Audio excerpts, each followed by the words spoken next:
Alright guys, I'm here with my 500th video, and this is my first Q&A. I appreciate everybody who's left me questions, so I'm going to try and answer all of these. I don't edit my videos or anything, so it's just going to be one straight shot to the end. So I have no idea how long this video is going to be, but let's try and get this done. Starting with, I actually have a few questions on some other videos, so I'm going to try and get to those first. This is by the SES Man 3. Good review, man. I'm not really a horror movie kind of guy or watch Dexter, but I like the vids anyway. My question for the Q&A is, what is your favorite band? It's really tough to pick a favorite band of all time. I know there's a lot of bands I'm not necessarily a big fan of, but you can't deny they have a ton of hits, like Metallica. They have a ton of songs, just the singles, that are really great that I enjoy listening to, but I'm not really a huge Metallica fan, but I have to say that I do like a lot of their songs. I think Queen probably is the best overall, just because they have so many great songs, and they're really catchy, and it's lasted throughout the years. So I definitely think Queen deserves to be in the top. I'm also a big fan of something more modern. I would say Blink-182. I've always enjoyed their songs. You buy one of their CDs and it's like every song is really good, really catchy, and that's something that sticks out in my mind, is when I listen to an album, do I like all the songs? And it's very rare to find a band where you can sit and listen to it and you actually like every single song on the CD. But I feel that way with Blink-182. I feel that way with a band, Alkaline Trio. So there are some great bands out there that I can sit and just listen to every single song on the CD and like it. At least the older Alkaline Trio stuff. Now, not so much. Suicide Dive Wrestling, or this is by Hydra LX. Suicide Dive Wrestling, I have a real pro wrestling question for you. The Clique, Sean, Kevin, Scott, X-Pac, and Hunter supposedly was influencing the cards for WWF events, right? Vince had no control over their behavior, as noted in the archives of WWF. Or was he the leader of the group? Remember, this was the beginning of the Attitude Era, and people like Bret Hart, Shane Douglas had problems with this group. What do you think about the true inception of this backstage stable? Was Vince all behind it? No, I don't think so at all. I think Vince had to go along with the Clique just because of who they were. They were all top guys. I mean, Triple H wasn't so much, and X-Pac wasn't really, but Kevin Nash, Scott Hall, and Shawn Michaels were some of his top names.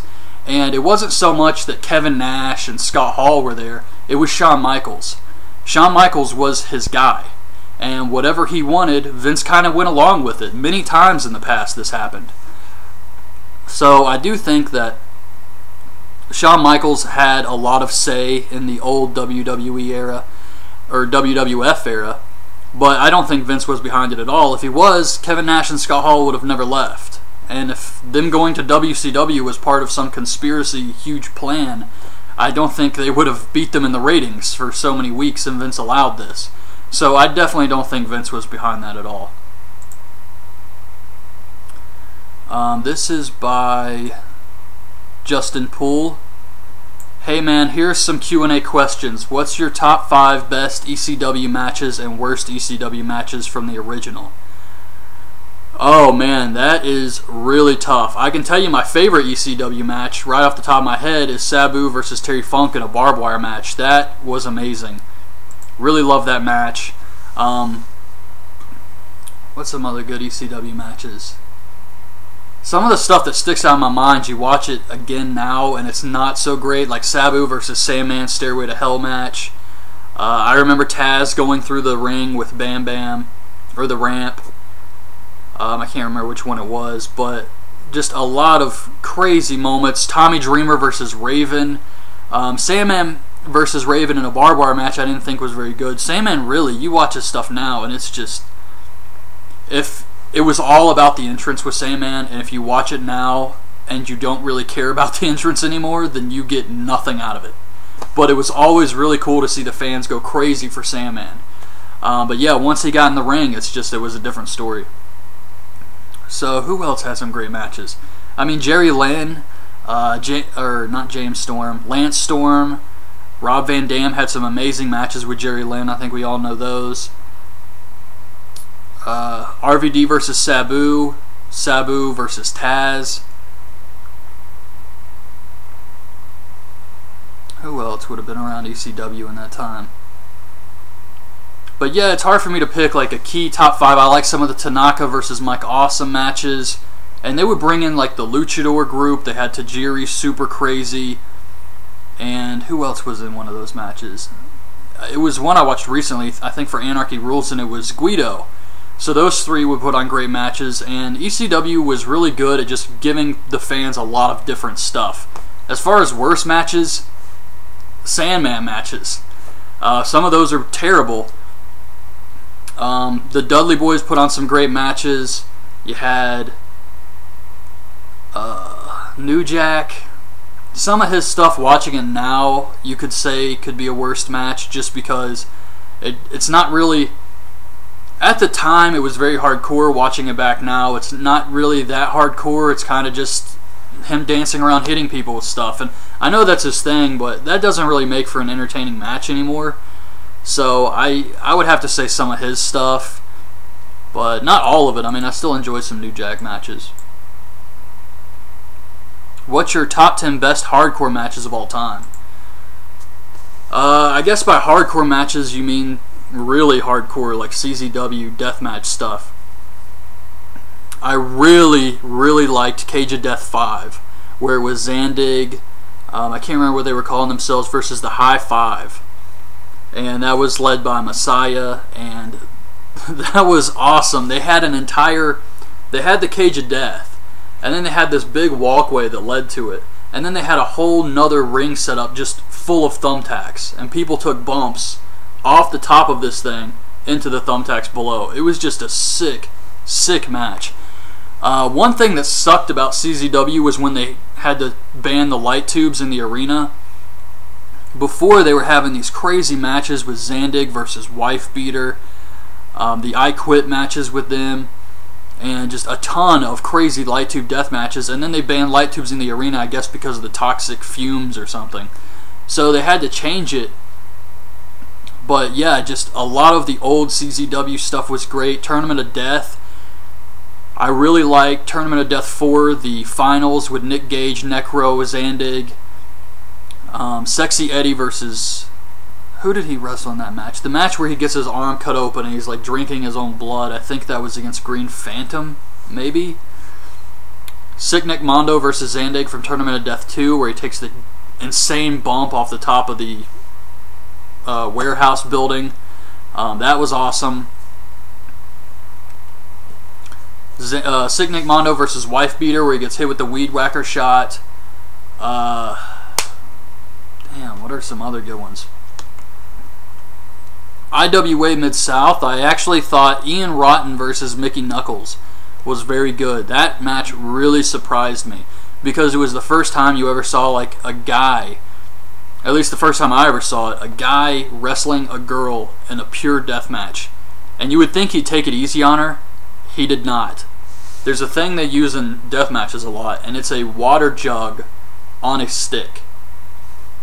So those big plastic things you get water out of, like the water cooler, it is on a stick, and he just beats her in the face with this thing. It was very intense, but I love that match. Necro Butcher versus Madman Pondo. Toby Klein versus Necro Butcher. They had amazing deathmatch feuds. Cage of Death 7 with the Tough Crazy Bastards versus the Zandig. Was Lobo? No, not Lobo. Justice Payne, Nick Gage, and Necro Butcher just snaps and beats the shit out of Justice Payne legit. I like that match a lot. So there's a ton. I mean, if you want good death matches, watch CZW Tournament of Death, IWA King of the Death matches, or some of the Cage of Death shows.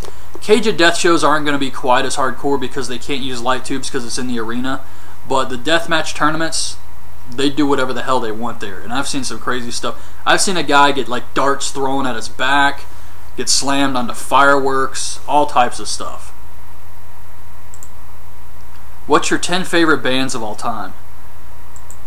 Well, I like Queen, Blink-182, Alkaline Trio, the Misfits, Danzig. I like Misfits with Michael Graves and Danzig, but I really like Danzig a lot.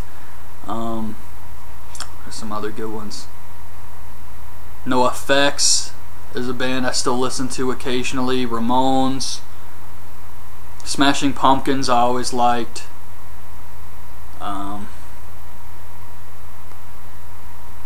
I think Nine Inch Nails is still pretty good. I'm not even keeping track of how many bands that is. Pink Floyd was always really good.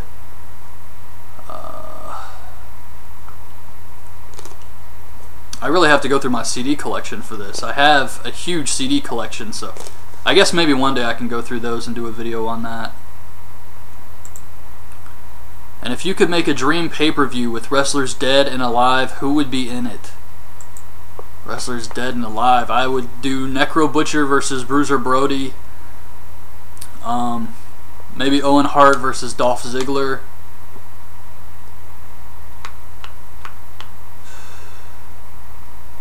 Undertaker. Who would I put Undertaker against? I guess Undertaker versus Sting would be cool, and it's looking like that's not going to happen with WWE, so I guess that would be a fun match. Who did Daniel Bryan versus Chris Benoit? Andre the Giant versus The Big Show. Why not?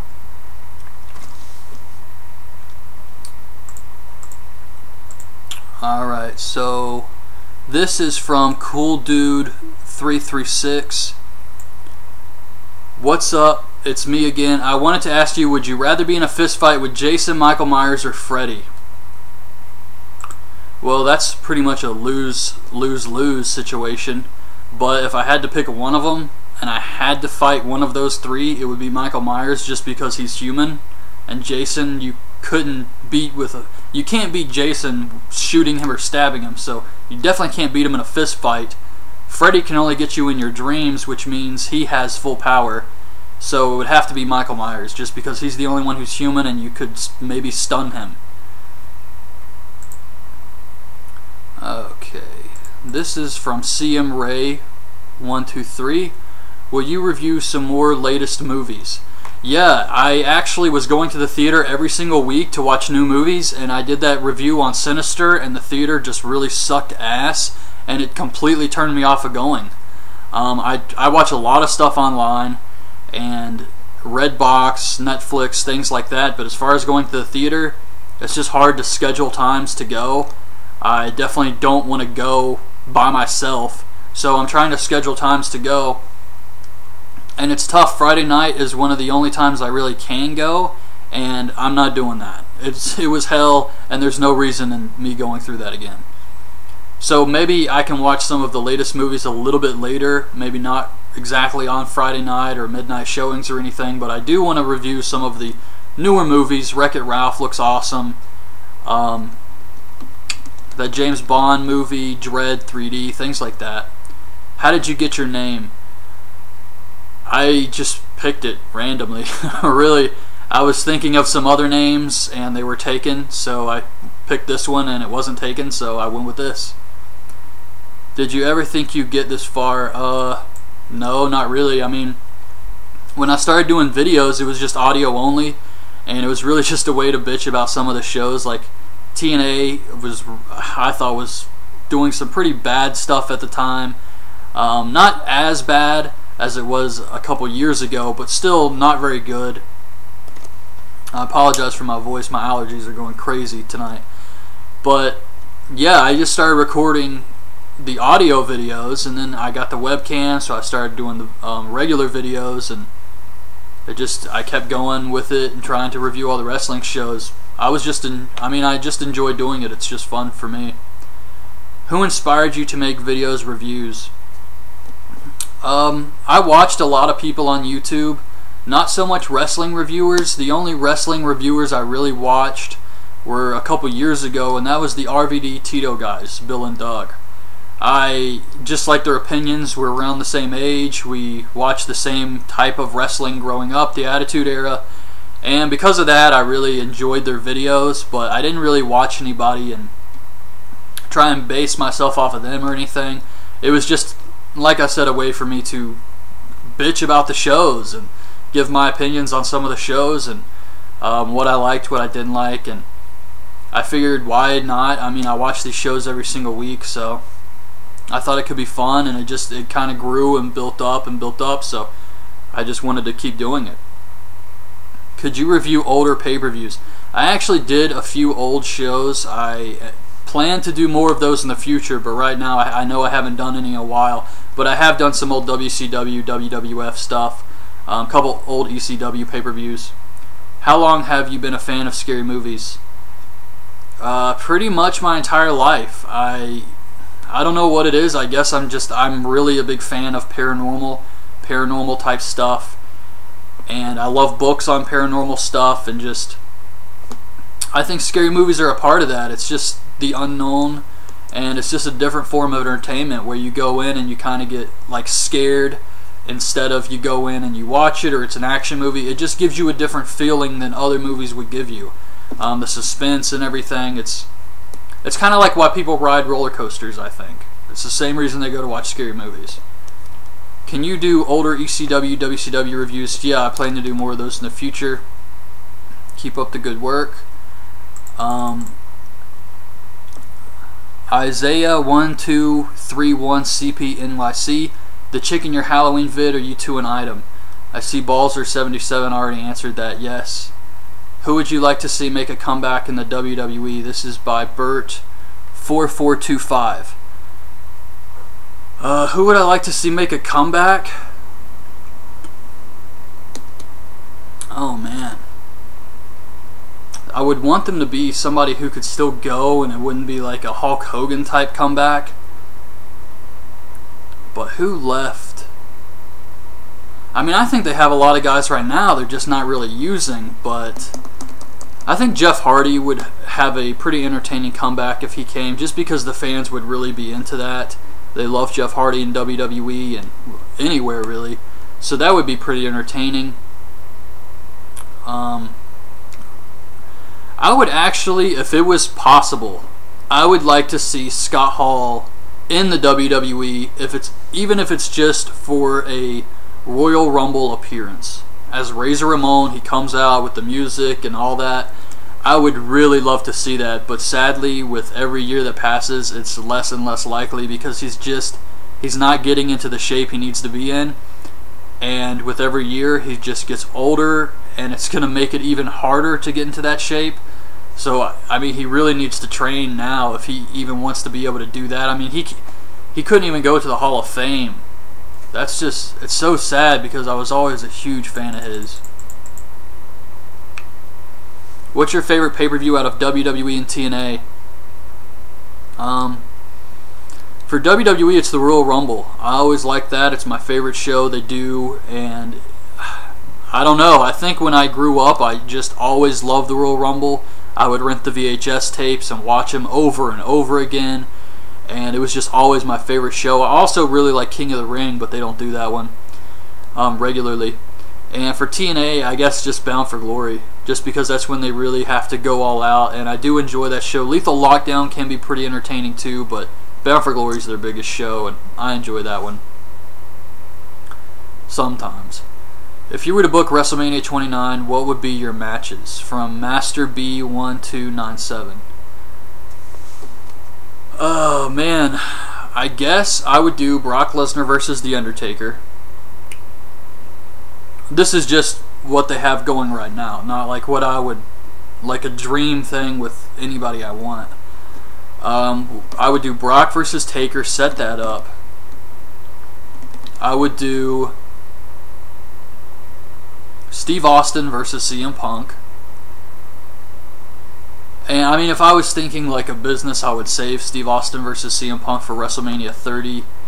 But right now, I mean, I'm just thinking, why the hell not? Who else we got? And I would have Rock versus Cena again. I mean, why not? I guess they actually, I would like to see Daniel Bryan versus CM Punk get a real feud going, and I would like to see Daniel Bryan actually look like he stands a chance against CM Punk. I would love to see him get a run with the title and then have a long feud between those two. But for WrestleMania, you really have to go with a huge match. And if it was Austin versus Punk on the show, Brock versus Taker, you would have The Rock and Cena, but it would be tough to put somebody against those two that would still have the same intensity, like the same drawing power. I mean, you couldn't really do Dolph Ziggler versus Cena or Dolph versus Rock or any of those matches, really. It's not going to mean as much. So, and that's not the fault of the guys. That's WWE's fault. They haven't made enough stars. I mean, think if John Cena got legit hurt and he was just out, they would be completely screwed. Like, they couldn't do anything. And you have, like, Randy Orton, but he's not where he was. I mean, he's not the same drawing power he had before. And you got CM Punk now. And even that, he hasn't really been drawing in the ratings or anything. So Cena's their guy, and they really need to build some people up. Sheamus isn't a Cena guy. They're trying to make him, but he's just not. LOL, this is Balzer77. LOL, this is great. What is your real first name? Daniel. That's it. That's the big surprise. What's from Rebel X Youth 82? What's a dream you'd want to see if you could throw in TNA and WWE guys?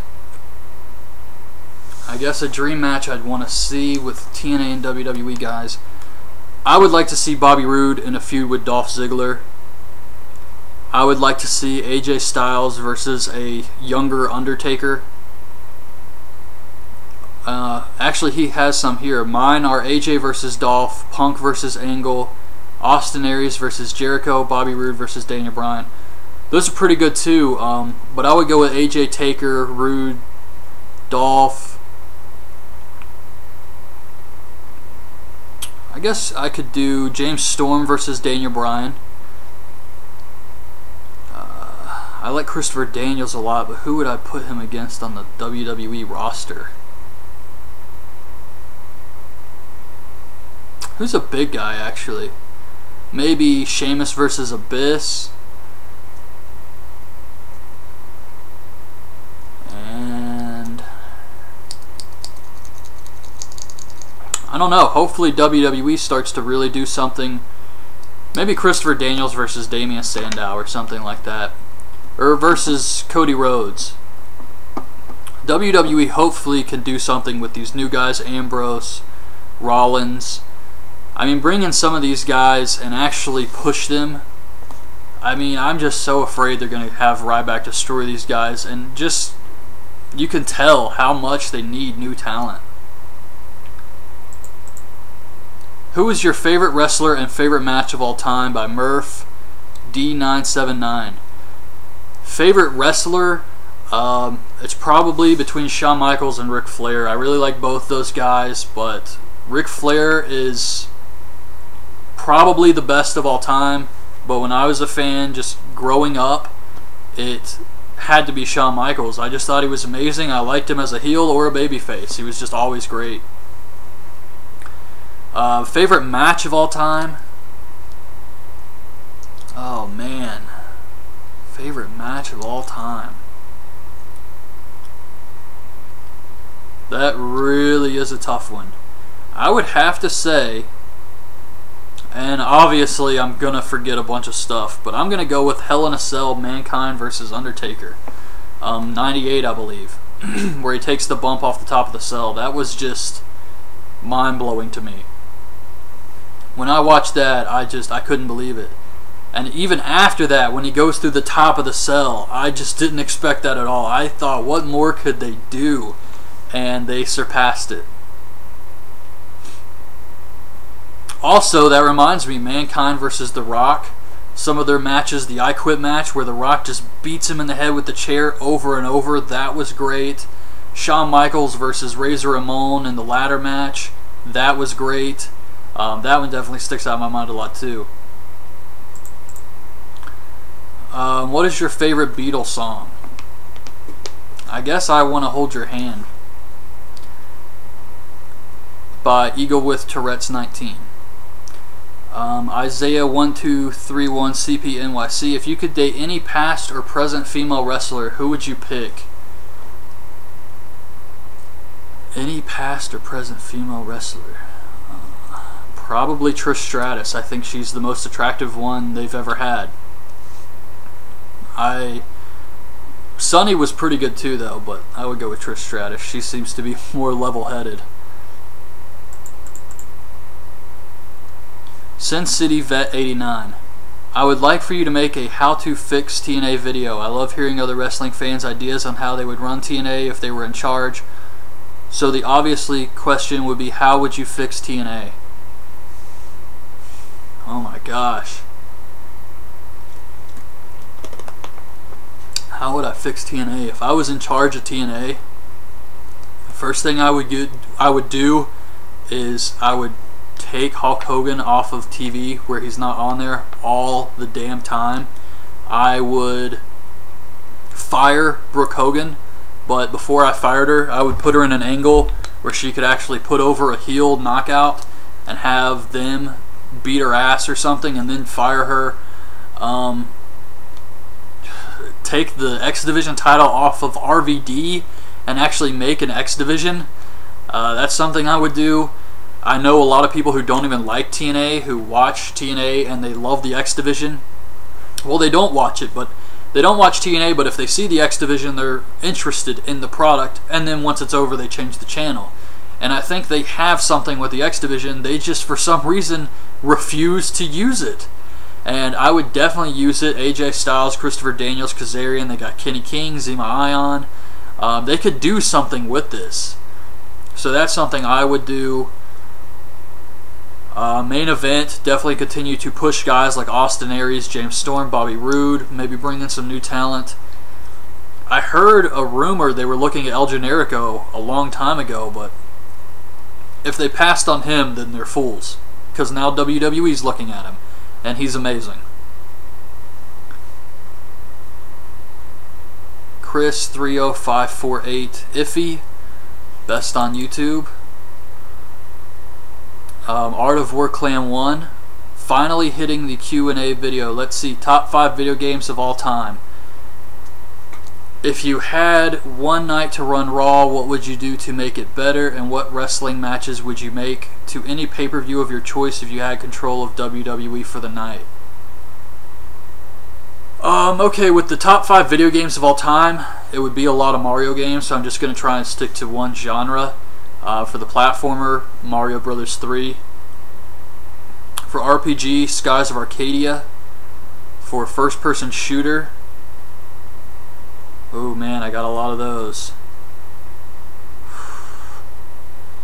Team Fortress Classic. I like The Sims. And what else we got here? And Legend of Zelda Ocarina of Time. If I had one night to run Raw, what would I do to make it better? And what matches?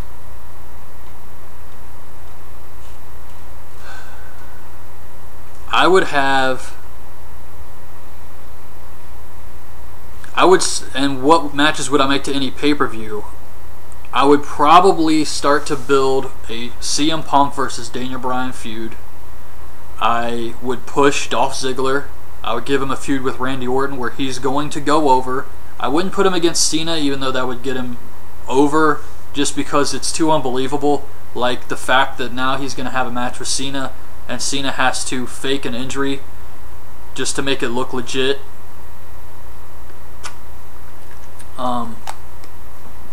I actually would probably turn Sheamus heel again, because I think people are starting to think he's kind of stale. Yeah, I would rather see Sheamus turn heel again than Randy Orton. I know everybody wants a Randy Orton heel turn, but I'm not really interested in Randy Orton at all anymore. A heel turn would make things better, but it's still just not very interesting. He's not very interesting. So yeah, it's just, I mean, I feel like on Raw we see the same thing every single week with just the random tag matches. When it's CM Punk versus Daniel Bryan, those were great matches. Dolph Ziggler feuding with Randy Orton could be great as long as it's not one of those cheap ass wins. Like, have Dolph actually pull out a win on him, even if he has to hold the tights, something, and then eventually have him win. Let's see. Mark Henry coming back would be cool as a big monster.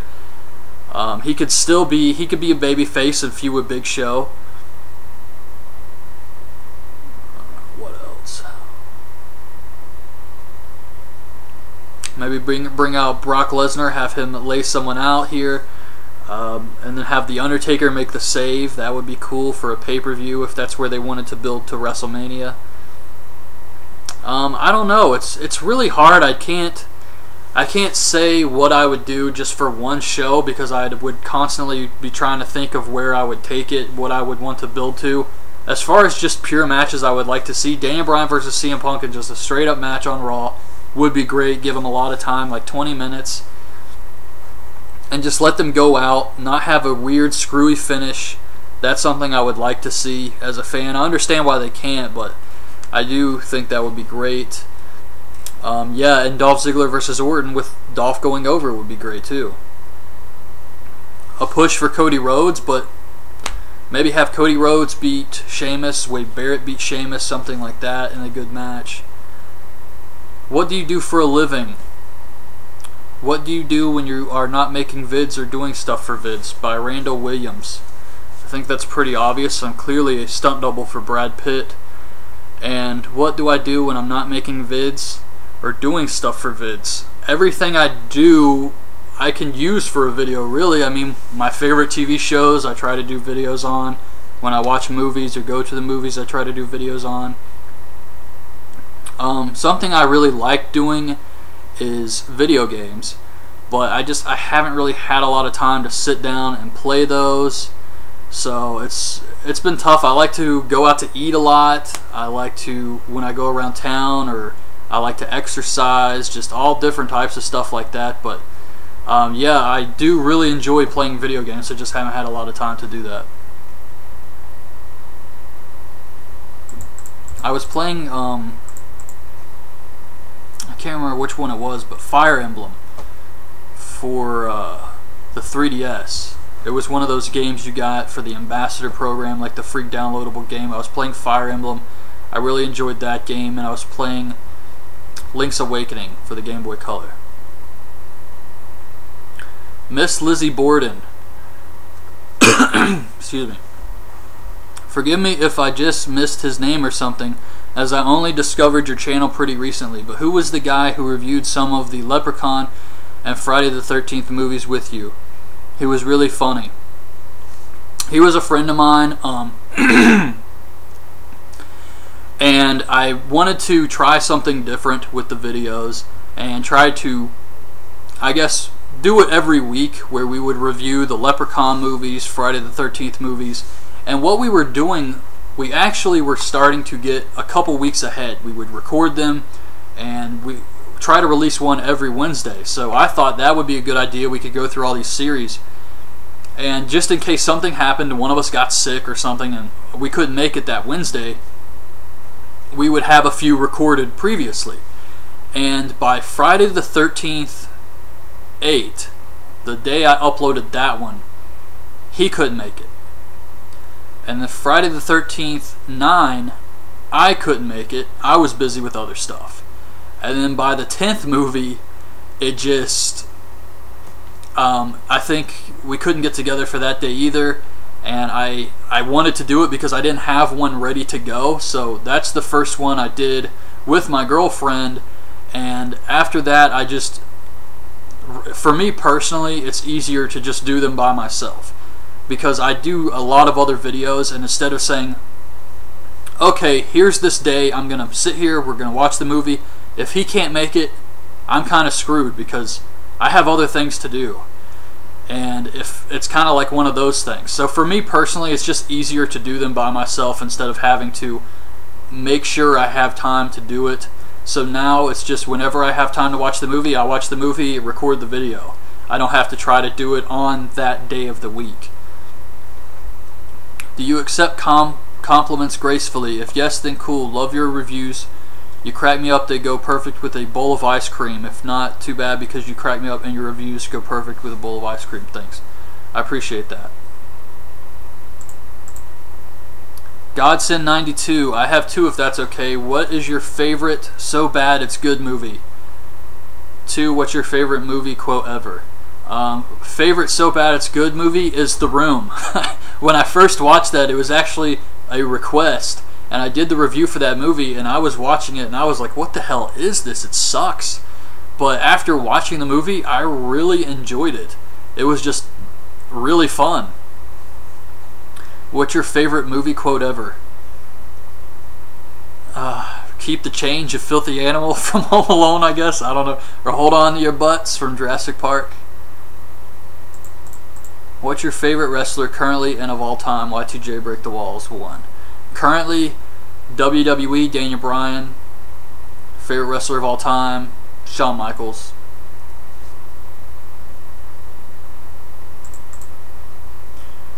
Robert Didson.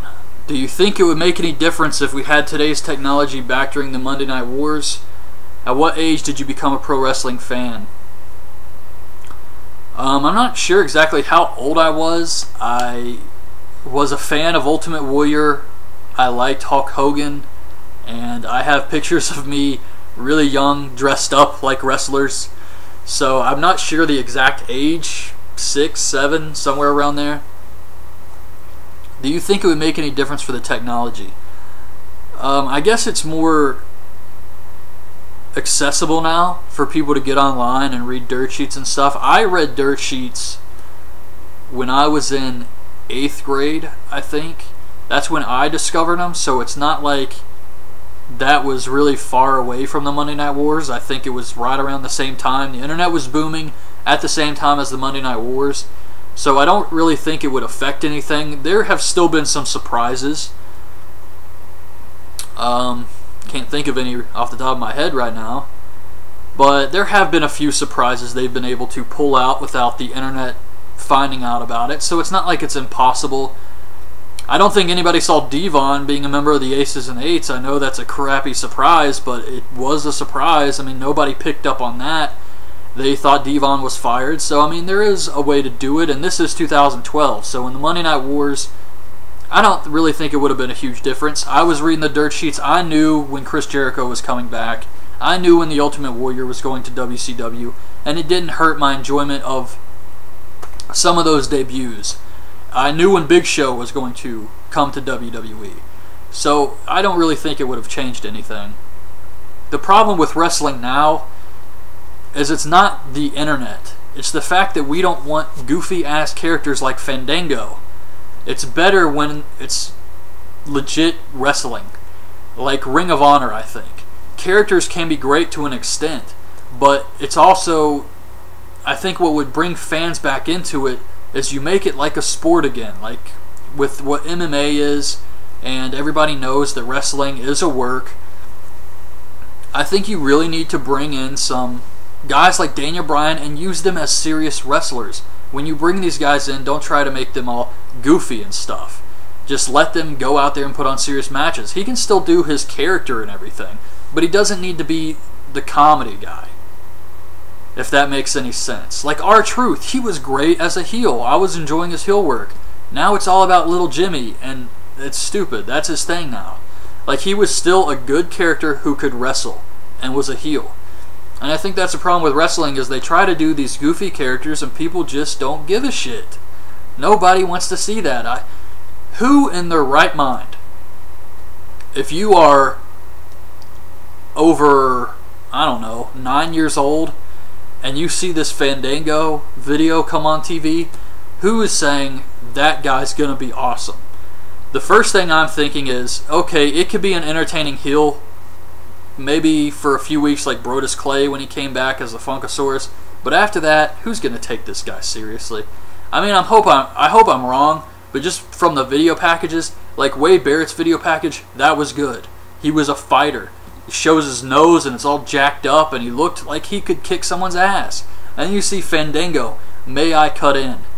What the hell are they thinking? Like, this is stupid shit, and you wonder why people don't want to watch your crap anymore. I just don't get it. I think I got those questions. Sean Mortimer, what was your first TNA pay-per-view you watched? The first one I actually bought and paid for. I can't remember. I saw some clips and stuff, but the first one I actually bought and paid for was Hardcore Justice, where they brought in EV 2.0. I paid my own money for that show, and then I bought that year's Bound for Glory. I think it was 10-10-10, my friend, from Abyss, and I remember because that's what he kept saying. And that was when they formed Immortal.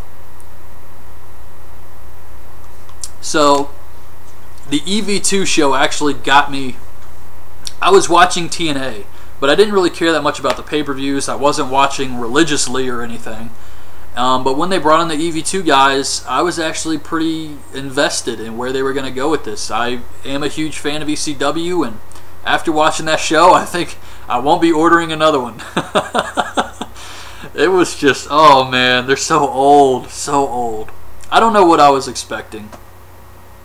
But yes, they were very old, especially Raven, for God's sakes.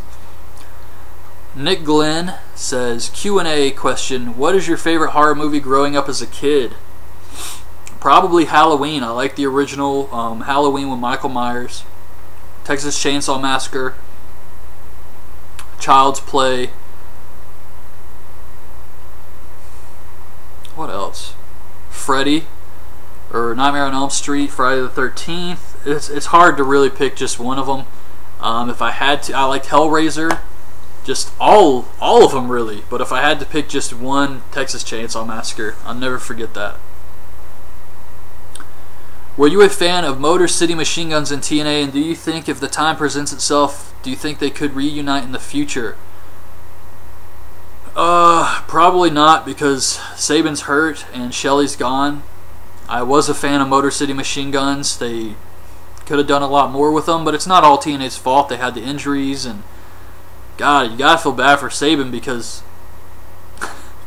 what are the odds? I mean, he comes back after, I think it was almost a year, and he gets the same injury on the other foot. Like, at this point, by the time he's healed up, Alex Shelley's probably going to be happy doing his own thing. I heard that he left because he got his degree and wanted to do something else, so I don't really see why he would come back at all, especially when they know TNA's just not going to do anything with him anyways.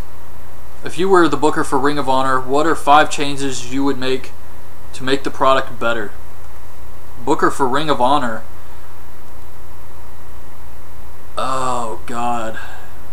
5 changes. The wrestling is there. I would try to improve the TV show as much as possible. I guess the budget's what is holding them back. I'm not sure. But some of those promos just are really, really bad. The wrestling is there. They have great talent. But it's really hard to get angles across when you only have an hour a week, and then you have the streaming pay-per-views that are just failing because of the stream crashing. I would definitely try to make sure I never had another issue with the stream again. No matter what I had to do, I would make sure that was fixed. If I had to, I know Ring of Honor doesn't want to work with Dragon Gate, but if I could use their group of people, that's what I would do. You know, sometimes you just gotta suck it up and swallow your pride and do what's best for the fans. I mean, you've shit on the fans with these crappy streams like 4 times this year. Get a better group of guys to do that. Also, what else would be good here? I mean, bring in guys that they don't seem to be using. I'd have no idea why they stopped using El Generico. That was pointless. The Young Bucks, they're not using anymore. That's crazy. They got rid of TJ Perkins. I know a lot of people don't like him, but I thought he was pretty good. And maybe do something like that. So I would fix the streams. Use these talented guys they haven't really been pushing. like the Young Bucks. They have a good tag team division, and I know they're trying to use these women wrestlers a little bit here and there. I don't really think that that's necessary when you only have an hour a week. I guess it's good to see a little bit of diversity, but I don't think they're going to be doing it often, so it's kind of just like a sideshow thing. So yeah, I would just cut that out and try to build up some more angles, some storylines. Like put guys in actual storylines. Roderick Strong and Michael Elgin have been feuding, kind of feuding, for like this entire summer. And there's really nothing that's happened to try and build on that feud. They've just been kind of going back and forth with each other. And they really need to just build up some storylines. Scum, I don't know. Get rid of the road rage shows. Stop doing that crap. I think if they took Scum and really made them feel like they're there every week. I mean, Kevin Steen's the champion. And because of road rage and these past couple shows, it just doesn't even feel like he's got a presence on the show. It's like he's not even there. And they really need to make them feel like an evil stable that's attacking Ring of Honor.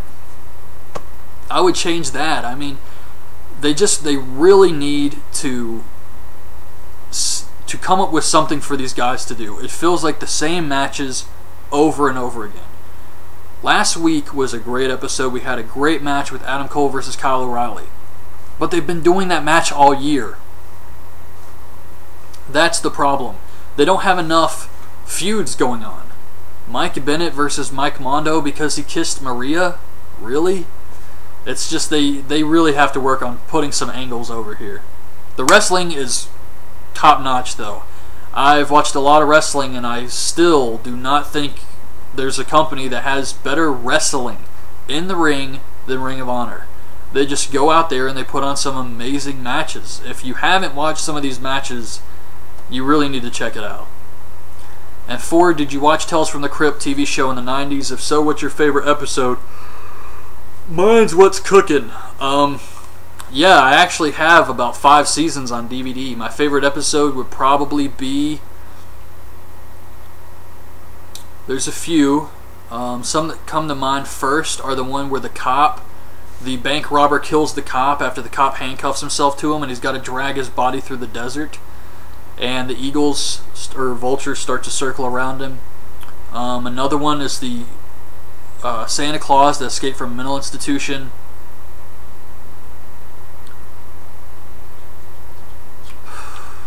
Damn, it's been a while since I watched the show. What are some good episodes of that? I think there was one where a guy was burned alive that sticks out in my mind. He was put... they were going to cremate his body, but it turned out he was actually alive in there or something. That was really sick. That terrified me as a kid. I was so afraid something would happen, I would die, they'd try to cremate me, and I would come back to life. But yes, I love Tales from the Crypt. I love all those shows where it's like a weekly horror episode, a fact or fiction. They still replay on Sci-Fi now, all that stuff. Why do people say, from Mr. Fact Stater, why do people say that WCW was crap when even in early 2000 the ratings was at a 3.5 and that was when they was head-to-head with the WWF Attitude Era, which makes me believe if the Attitude Era wasn't going on at the time, the ratings would be a 5 in 2000, just a year before they went out of business. I don't say WCW was crap. WCW became crap. I was a big fan of WCW. Even before the Monday Night Wars, I was still a WWF fan, primarily. But I did enjoy Sting, Vader, all of that stuff. However, once the Monday Night Wars really took off with the NWO coming out, it really just felt real. And it brought a lot of people in, and they were still doing good stuff with Goldberg, Raven, excuse me, the Hardcore Division. All that stuff I was really into. I thought it was very entertaining. I even liked the NWO Wolfpack. Finger Poke of Doom didn't bother me. I think it started to change when they brought in Bret Hart. because I was into the Hart Foundation, DX feud, all of that, and once they brought in Bret Hart and didn't really use him, you could just see the difference. But yeah, I was always a big fan of WCW. I think it just became crap. They started doing stuff like putting the belt on David Arquette and bringing in Jay Leno, and just, I don't know, it just, some stuff was still good, but they had a lot of bad stuff. And before, I would watch a lot of WCW, and very rarely would I change it back to WWF. Towards the end, I didn't watch that crap for free. I would get the pay-per-views for free, and I wouldn't watch them. I just could not watch WCW anymore. None of it interested me at all. Scott Steiner, I enjoyed Scott Steiner's work, but when he was the champion of WCW, I didn't care. I saw him, Jeff Jarrett, I saw these as mid-card guys. And when you're watching Raw and they have all these names, Rock, Austin, and they're doing amazing stuff. Mick Foley's falling off of cells and shit like that. I mean, it was just a much better product. And it just got better and better, and WCW got worse and worse, and I could not get into it. I mean, I liked Booker T and everything, but yeah, when they're the main event, I didn't even watch it when Sid Vicious came back, and I was a huge Psycho Sid fan, but I couldn't even get into it. It was just horrible. Oh, they killed it.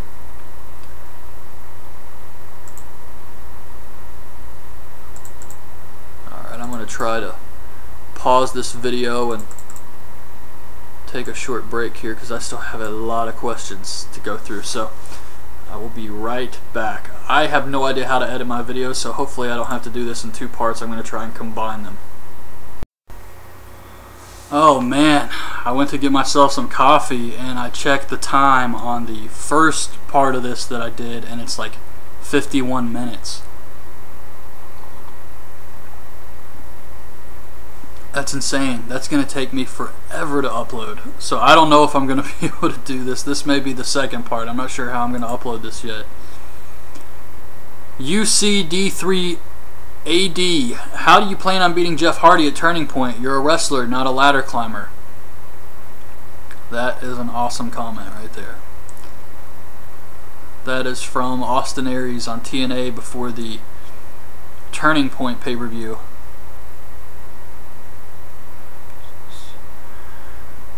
HOU12396. When did you first get into wrestling? What was the first wrestling match you ever saw? Who is your favorite wrestler? I kind of answered those already. I was really young when I first got into wrestling, probably 6 or 7. First match you ever saw? I want to say it involved Jake the Snake Roberts, but I can't really remember like the first match, but I want to say it was Jake Roberts was involved. And favorite wrestler, really tough. One of my favorites of all time growing up, not based on ring work or anything, but I really liked Raven. I was always a big fan of his Sabu. Now, I would say of all time, probably Shawn Michaels or Ric Flair. But yeah, there's different types of favorites. You got the favorite because he's just that good, like Shawn Michaels. And then you got your favorite who you just have always liked, always been a fan of. And for me, that was always Raven, Sabu, those types of guys. I really like Rob Van Dam, but I can't watch it anymore, man. It's the same thing, but slower. I've seen it for years. When did you... HOU12396. I hear WWE is thinking about having a SummerSlam or WrestleMania in England. How would you book a SummerSlam or WrestleMania in England? Well, I guess I'd do what WWE does and throw William Regal on the show. Use Wade Barrett, start to build him up as a tweener just for that show. Not push him over into full-blown babyface, but have him as more of a tweener just for that show.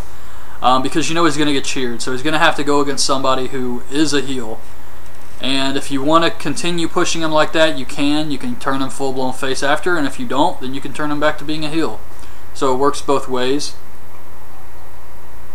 But other than that, I would probably do it just like I would any other wrestling show. Just because it's in England, I mean, You're definitely going to have guys like Barrett, and because he's probably going to be used, you would want to do something with him character-wise to change it up. But other than that, yeah, it would be just like any other show. Kyle Christopher says, Ring, what's your favorite scary movie? Like Scream, I guess. And for me, of all time, Texas Chainsaw Massacre, the original. But yeah, I've got a lot of favorite scary movies, but overall I'm going to go with Texas Chainsaw Massacre. It's just perfect in every way, every level. I think it's disturbing, and I think a lot of people feel a strong emotion watching that movie. Child's Play is a great movie, but you're not going to get that feeling when you watch it like you would Texas Chainsaw Massacre. It just really brings you a feeling of dread, and it's also due to the fact that it could happen. It feels like a realistic movie.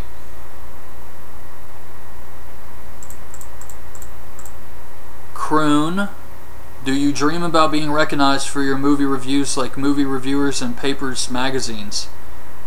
A couple hundred views does not change the world. You do a fine job, but what are your plans for the future with this channel? Movie nerds all over the world read reviews of movies every day, so the target group audience is enormous. I don't know. I just kind of like doing reviews, and it's something I enjoy doing. I would like to be able to do it forever, so I don't really have any major goal. I mean, I guess more people watching would be awesome. So yeah, I don't know. I don't have like a huge plan for the movie reviews or anything like that. It's just something I enjoy doing. I watch a lot of movies because I am a big fan of those, just like I do the TV shows. So I like to do my opinion on what I thought of this movie, and if people enjoy watching it, then that's great.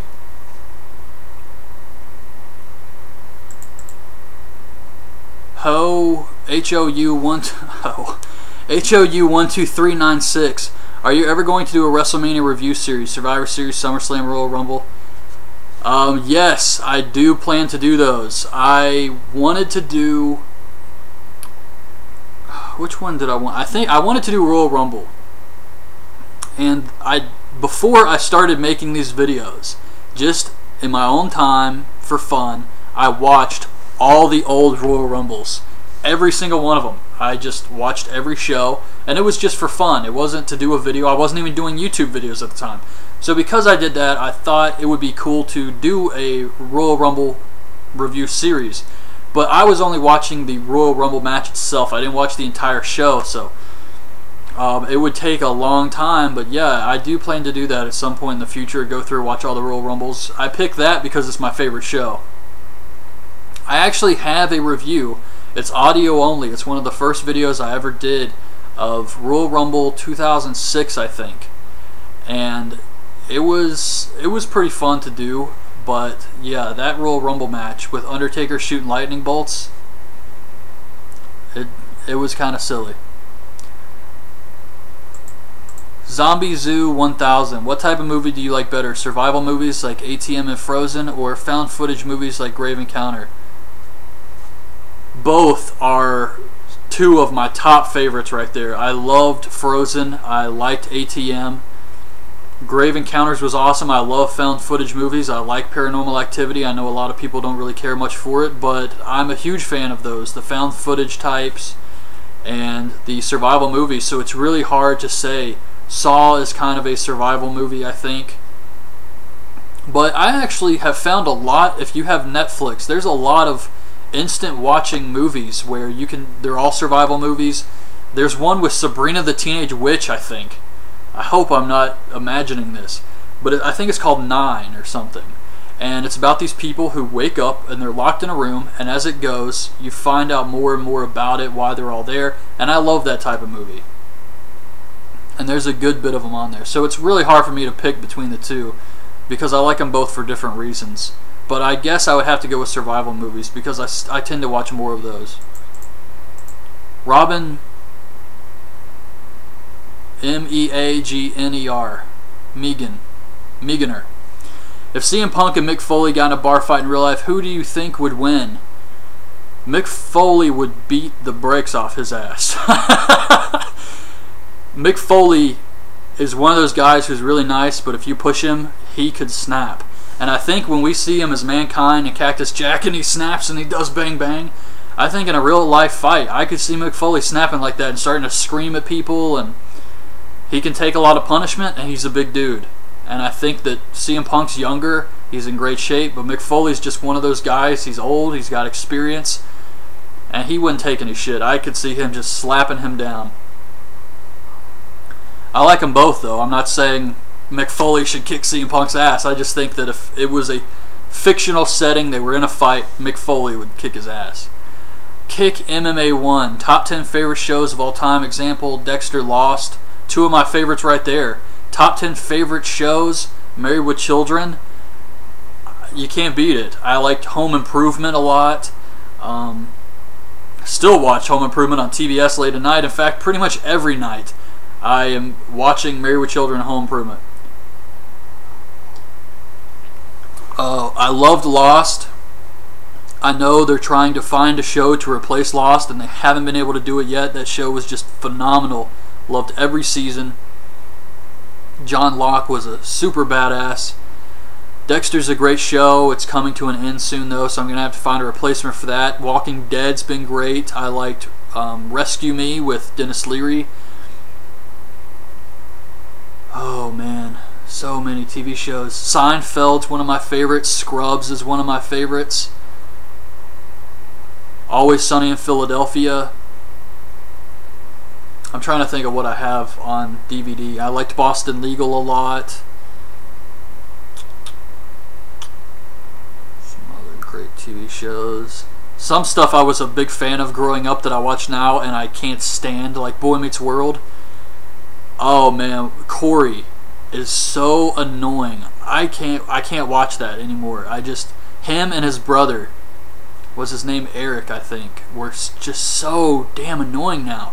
And I watch other stuff like Family Matters. I watch that now, and I'm just thinking this is so beyond ridiculous with these experiments he comes up with. Stefan Urkel. So yeah, I have a lot of favorite TV shows, but it's really tough to pick just a top 10. I would really have to go through and give that a lot of thought. I liked a lot of old Nickelodeon shows too that I thought were great. Salute Your Shorts. Pete and Pete, that was completely out there.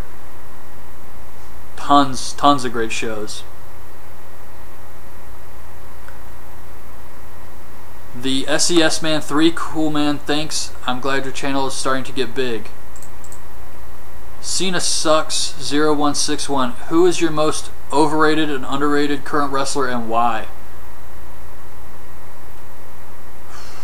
Overrated? Who do I think is overrated? Underrated current wrestler. It's tough because the internet sometimes feels like a different community than the people watching the regular TV shows. And I think a lot of the guys I like, Daniel Bryan, Dolph Ziggler, aren't looked at as underrated currently. Maybe by WWE they're seen as underrated, but as far as the fans go, I think a lot of us enjoy their work and would like to see more of them. So I can't really say underrated. I think these guys deserve bigger pushes, but I can't really think of anybody that I like that I think fans haven't really taken to. Robbie E. I know he gets a lot of hate, but I enjoy Robbie E. I think he's decent in the ring, and he does an awesome job selling. He sells it like he's just been hit with a shotgun, and I find him entertaining. It's not his fault he's been stuck with a crappy Jersey Shore gimmick, but he makes it work. And even when you thought he was gone and out the door, he comes back with Big Robbie T, and they've been doing that for like almost a year or something. So I think Robbie E is kind of underrated. Overrated, I don't really want to say John Cena because pretty much the majority of fans don't like him. So I can't really say he's overrated. I think he's a great worker as far as he does. His job is demanding. He's either doing appearances on radio shows, wrestling, the Make-A-Wish stuff. You have to respect John Cena. In-ring work, I think some people overrate CM Punk.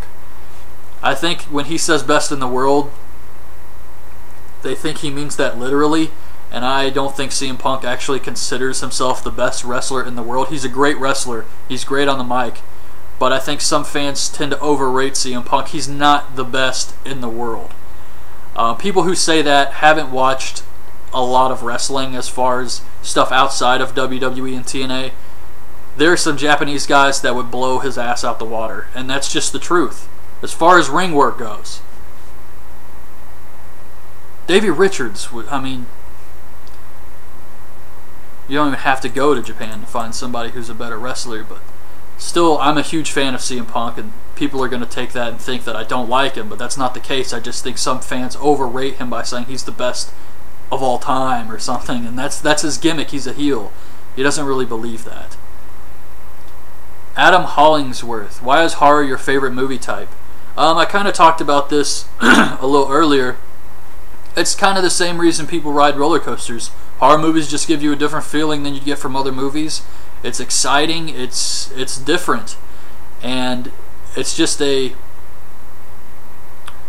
gives you a certain feeling depending on the type. You got the slasher types, you got the haunted house types like Amityville Horror, The Shining, things like that, and there's just so many broad genres of it.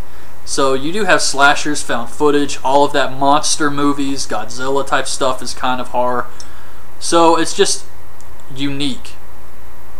And it's something I really enjoy watching because you can do so much more with a horror movie. You don't have to make it like all realistic or anything and action sequences. It can be anything you want it to be, and it's aliens from outer space, monsters from the sea, all types of stuff, zombies, ghosts, and I really enjoy it. Insane Tombstone 96, who's going to win at the Royal Rumble, CM Punk or The Rock?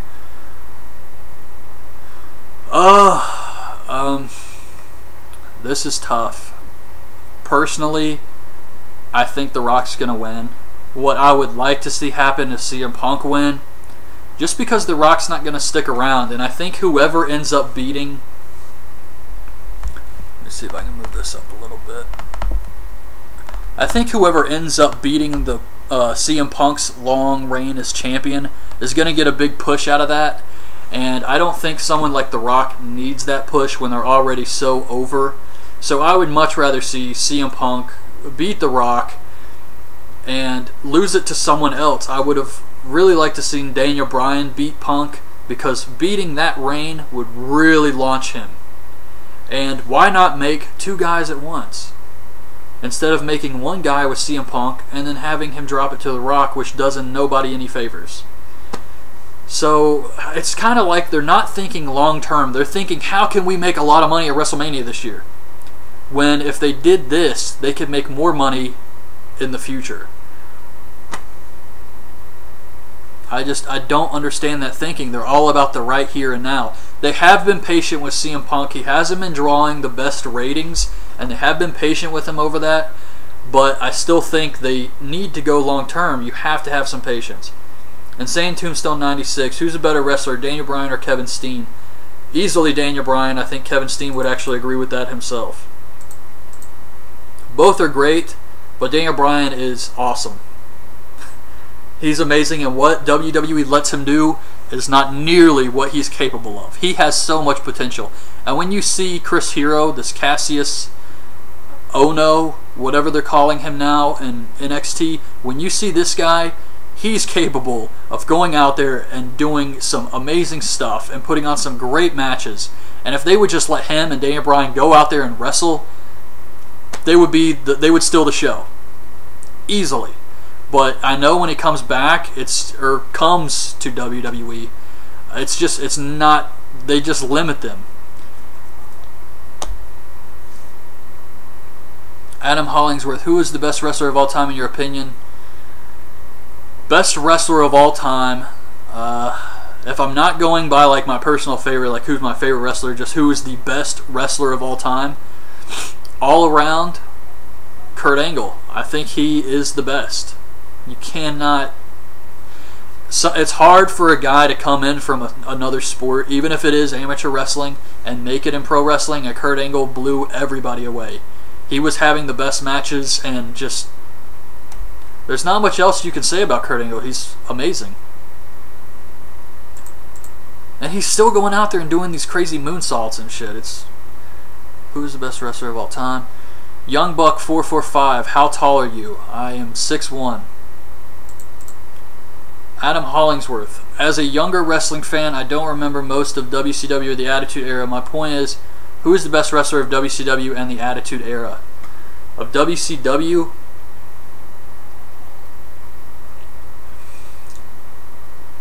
The Yeti. Oh man, no. Who was the best wrestler in WCW? WCW had some great wrestlers, but because a lot of them jumped ship, like Chris Benoit, Dean Malenko, Chris Jericho, I'm going to go with Sting, just because I think he had a great character and he was with WCW from the very beginning and never left them. And his crow gimmick and all of that was badass. At the time, when I was growing up watching the Attitude Era, you had so many fans of Sting, the NWO, DDP. WCW was doing some great stuff, but Sting just always made it feel special with that build to the Hogan match. I still watch Starrcade 97, the entrances with Hogan and Sting, and when Sting comes out and it plays that music and it shows that little laser video and Sting comes out and he's not like, no expression, just the painted face, and he's just walking to the ring, and you just get this feeling that Hogan's this evil taking over WCW and Sting is just there to cleanse it. I don't know, it's hard to put into words, but that entrance gives me goosebumps still. But yeah, I'm not saying Sting is the best wrestler ever, but in WCW I think he really was. He was one of their top guys and he never left them. And in the Attitude Era, who is the best wrestler of WCW and the entire Attitude Era? The best wrestler of the entire Attitude Era would have to be Stone Cold. There would be no Attitude Era without Stone Cold Steve Austin. Had some great names, a ton of talent, but Steve Austin is really what launched it.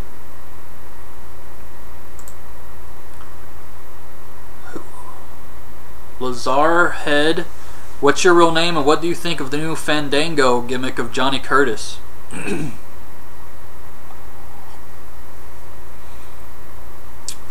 Daniel is my name, and the Fandango gimmick, I kind of talked about briefly earlier. It's it's one of those things where it looks like it could be entertaining, but in a goofy, this guy's never going to be a main eventer sort of way. So it looks funny, but it's not going to work. It's kind of like, what was that guy who came out on that little rolly thing where you roll and it's like that weird, I can't even remember what those things are called, but Simon Dean, and he was like the health guy and he had vitamins and stuff. When you give somebody a gimmick like that, you're basically saying, here, enjoy the mid-card for the rest of your life. Because it's horrible idea. I mean, he's not going to be a big star. He may help the mid-card somewhat. I hope it works and it gets over, but I'm not expecting a lot with Fandango. Mark Lay 18. Do you think that right now WWE is in its worst state ever, or at least since the mid-90s? Actually, and I'll go ahead and finish this one. And also, I would recommend that you watch some PWG shows. PWG is like the best from ROH, Dragon Gate, Chikara. Just really think that you would like their product. I have watched some PWG shows, and it is good. I really like it because they have great wrestling, but it's also not taken so seriously. One weird thing about PWG is how packed, how close the fans are to the ring. I always thought that was kind of strange, but I do enjoy PWG, and I don't know if I would say WWE is in its worst state ever, because they are still, I mean, the ratings are down, but I still feel like a lot of people talk about the product, and that's better than people just not caring at all. And the mid-90s I actually liked. I didn't think it was that bad. That's when I was really getting into it heavy, was the mid-90s, around 95, and I didn't think it was that bad of a show. I mean, excuse me, they had some goofy characters and stuff, but I was also a kid, so it's kind of like watching it with different eyes.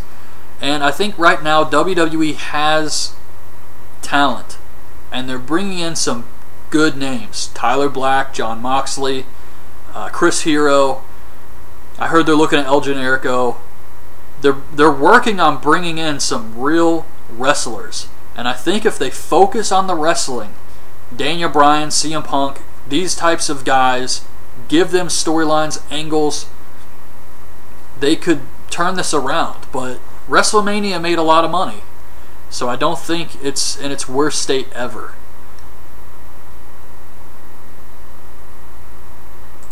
They're still doing better than everyone else.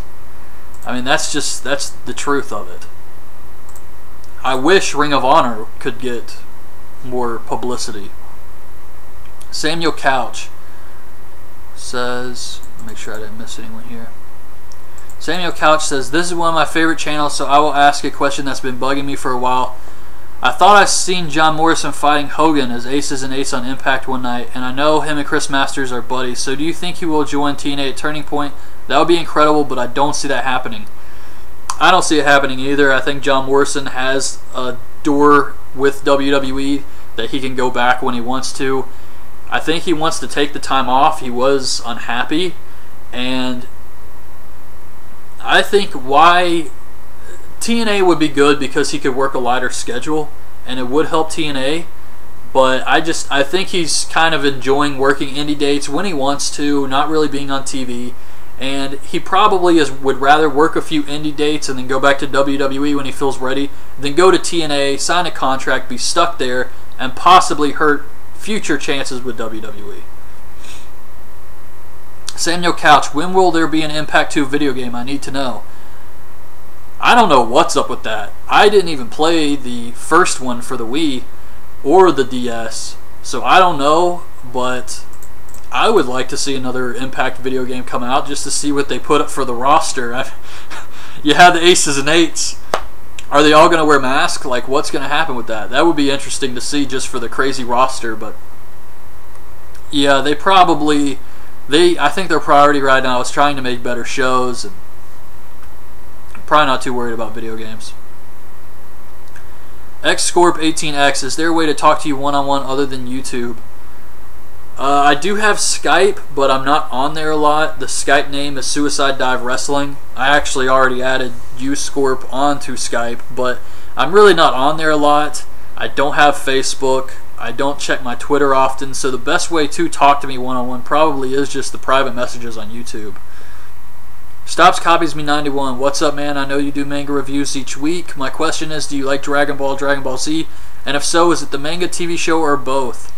For this one, which is rare because I typically only read manga, don't really watch a lot of anime, it is both because I didn't even know what manga was, and I was already a huge Dragon Ball Z fan. When Dragon Ball Z came on Cartoon Network, it blew up big time. When I was in high school, everybody loved Dragon Ball Z. And I remember we would draw pictures of the characters and stuff. And I remember this one kid brought a Dragon Ball comic book. And they had actually made Dragon Ball Z, because it was so popular, into a comic book, like an American Spider-Man comic book. So I still didn't even know what manga was until I started watching One Piece.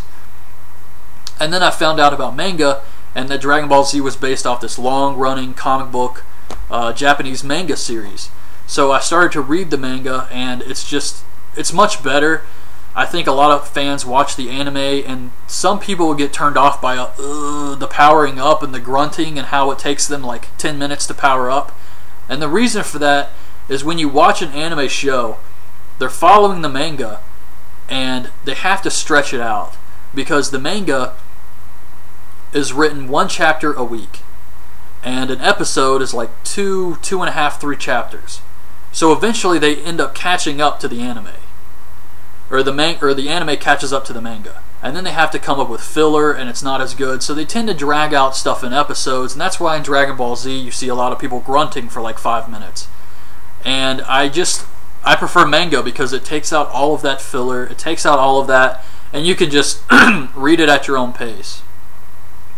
And plus, it's the artist's original interpretation. It's what they want you to see, and I just prefer that. I would rather read what they intend everybody to read instead of extra filler that's added in, extra moves and fights. Like Naruto has a ton of filler, and it kind of kills my enjoyment when I'm watching the anime and I see the fight and I'm like, that didn't happen in the manga. That's an extra move. So I don't know, it bothers me. I know it's kind of a nitpick thing, but I just prefer manga. Honor and Power 311.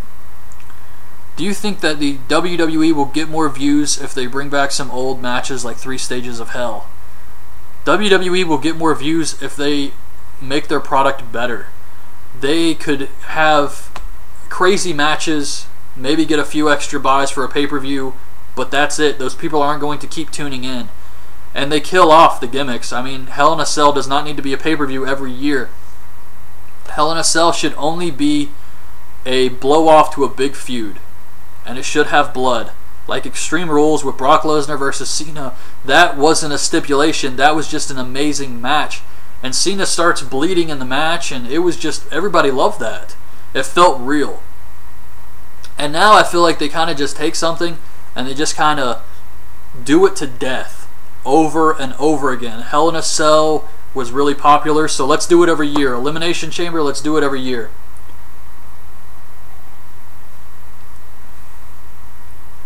Jericho Rocker 4248, just another reason why you're arguably the best wrestling reviewer here on YouTube.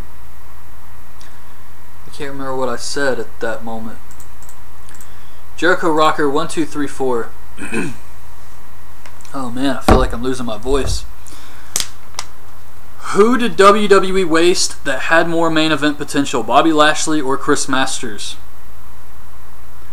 I didn't really care much for either. Bobby Lashley, I just thought was kind of bland and generic. Chris Masters had a good look, but he wasn't really a great wrestler when he first came. I would say that Chris Masters could have been something because he eventually became a good worker, and then they got rid of him. So I'm not really sure. I guess Chris Masters was kind of a waste. They could have at least done some mid-card stuff with him. Bobby Lashley's one of those guys they bring in, they push, and then they just either get rid of him, they don't use him right, something happens, but I don't know. I prefer wrestlers like CM Punk who want to be wrestlers. And I never really got the feeling that Bobby Lashley wanted to be a wrestler. And with Chris Masters, I felt like he wanted to be a bodybuilder. And he eventually did want to be a wrestler. But when he first came, I felt like this guy just wants to be a bodybuilder. He doesn't give a shit about wrestling, like Mason Ryan. He wants to be a bodybuilder. He's just doing this because they throw a lot of money at him because he's big. He's never going to be a great wrestler because of that. If you could rebook the CM Punk walkout angle from 2011, how would you book it, and who would Punk feud with upon return in detail? Well, I wouldn't have brought him back 2 weeks later, and I would have Punk, I guess he would have to, he was feuding with Cena at the time, but because of that promo, he was kind of turning into a babyface type character, or a tweener, anti-hero is what I should say. So I would have him continue to feud with Cena, and because Cena is the face of the WWE, and he basically stands for the WWE, and Punk was tired of the WWE. He wanted change. I would have him come back and set him up with a Ring of Honor stable. Not right off the bat, but maybe have Punk get a rematch with Cena. Maybe a month later he's got the title and he says, WWE's throwing all this money at me or something, and you know, maybe do something with Ring of Honor. Maybe have him actually appear on a Ring of Honor show. Doesn't have to be televised or anything, but it's kind of like a one-time deal. And it's win-win for both, because people will say, hey, this Punk angle's legit. He really stole the title and went to another company. And for Ring of Honor, it's CM Punk. So it would be win-win for both, and I would have that happen. I mean, it wouldn't be a big deal. They let him mention them on TV, and they used their footage for the DVD release, so I mean, they could work something out. And then when he comes back, he says, all right, he's going to fight Cena. He's not with the WWE, but he's going to wrestle Cena again, and then have one of the Ring of Honor guys attack. Let's say Chris Hero. Then you slowly start to build this feud. You have Antonio and Chris Hero, Kings of Wrestling. They could go after the tag titles. You have Tyler Black. You could bring in Colt Cabana. Colt Cabana would have to do an overhaul, though. He couldn't do his comedy thing. So they would either have to change him or not bring him in at all. It wouldn't really bother me if they didn't bring in Colt Cabana. But yes, use the Kings of Wrestling. Use Tyler Black. Have Daniel Bryan, who I think was still a babyface at the time, say, Punk, I'm from the same place as you, but I'm not going to let you take over the WWE. I've worked too hard to get here. And then have Daniel Bryan turn and join CM Punk as well. And then you create a heel stable that's cool again, like the NWO was. That's just off the top of my head. I've never really put a lot of thought into it before, but that's something I think would be cool. Which dream match would you rather see, Daniel Bryan versus Bret Hart or Kurt Angle versus Dolph Ziggler?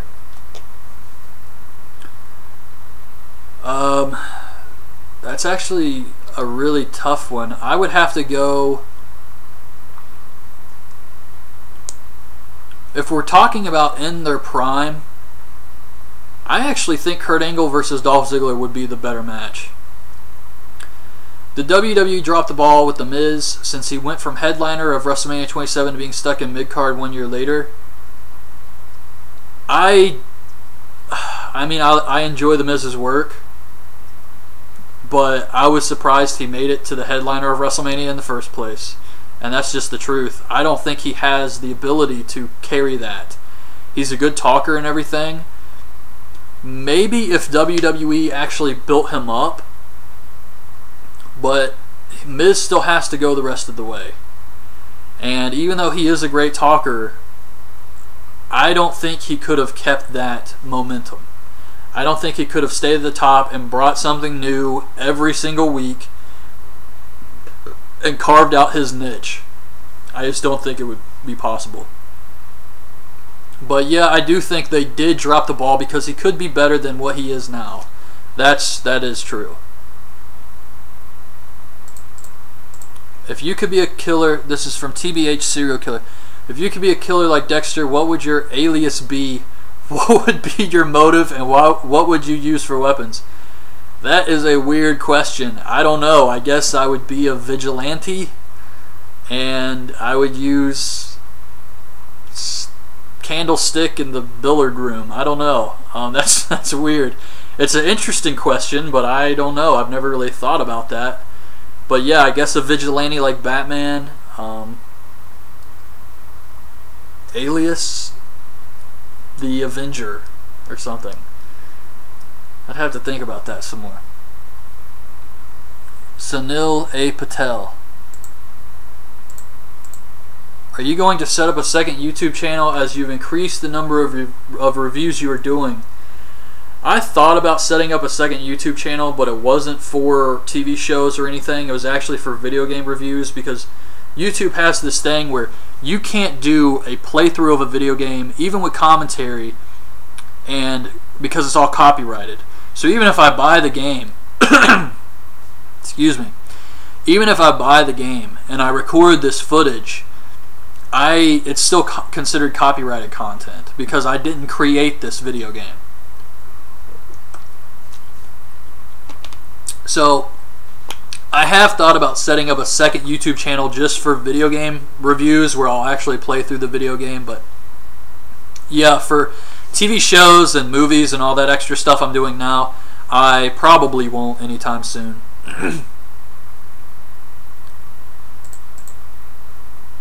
Two questions by Dylan Villa.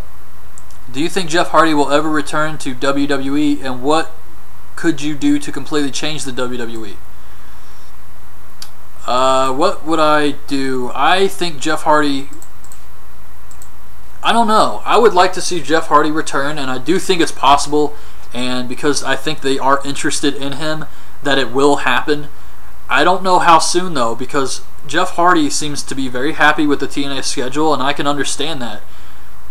I hear he's doing okay financially, so why would he want to go back to work for Vince where he's going to have to work all these shows every single week? And it's just a grueling schedule. I mean, you have to really want it. And right now he seems to be happy. TNA's doing things to make him happy, so I don't think it's going to happen soon, but I do eventually see him going back. And to me, Jeff Hardy will always be a WWE guy.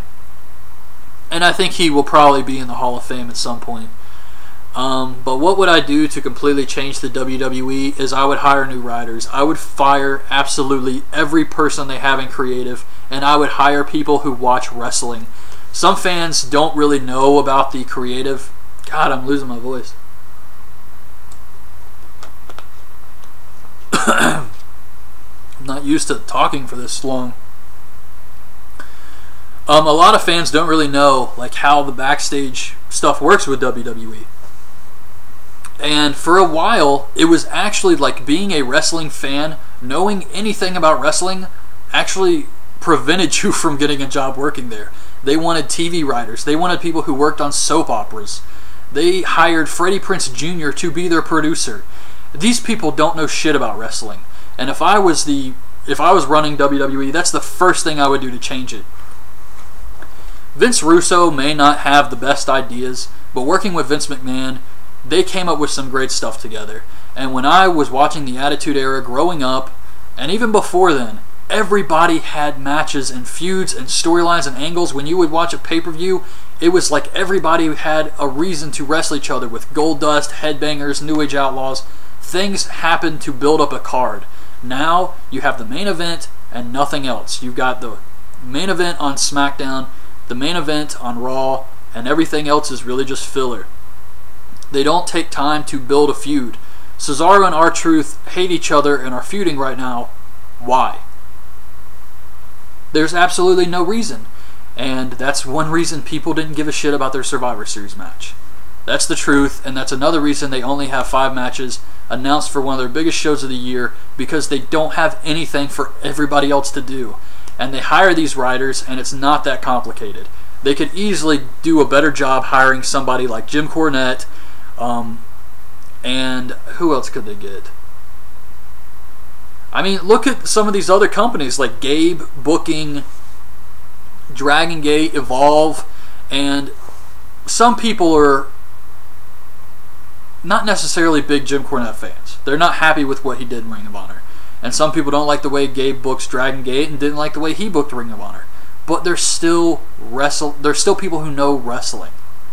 And I think that says a lot, and it would change the product dramatically, I think. It would be much better. What advice would you give to a person that is wanting to start uploading review videos like you? It would be greatly appreciated. By DT Shuffler 2011. Just be yourself. Start doing videos, and even if you're not like really confident in them at first, just stick with it, and you will improve. The more you do, the better you will get.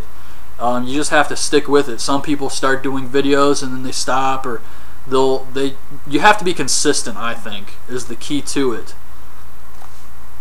So if you plan to start doing it, expect to do it for every single Raw.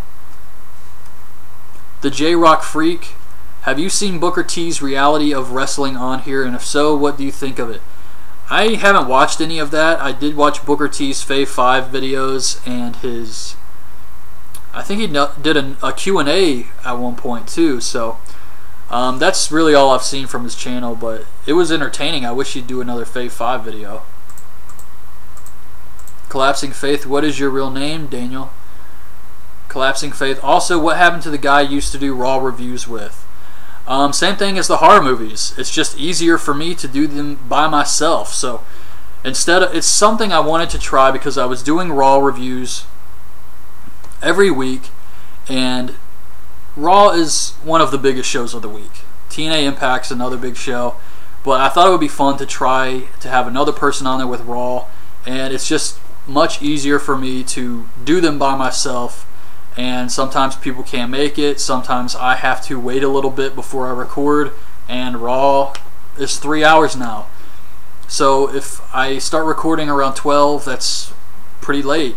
And it's just much easier for me to take my time and do it by myself. So I'm probably not going to have anybody else in videos for a while. Cool Dude 336. Would you rather be in a fist... Or I already answered that one. Operation Anime 262. Have you ever been made fun of for liking watching wrestling? If yes, then who by? Family or friends? P.S. Sorry for the negative question. Yes and no. The funny thing about this question is I never got made fun of for liking watching wrestling, because when I watched wrestling, everybody else watched wrestling. It was the Attitude Era. And most people I know liked wrestling at some point. However, people nowadays say, you're still watching that crap.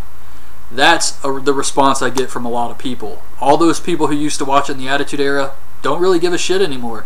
And it's because of the product. It's not like they're saying, oh, you still watch pro wrestling. They're saying, you still watch that crap? It's horrible. And that's the response I get.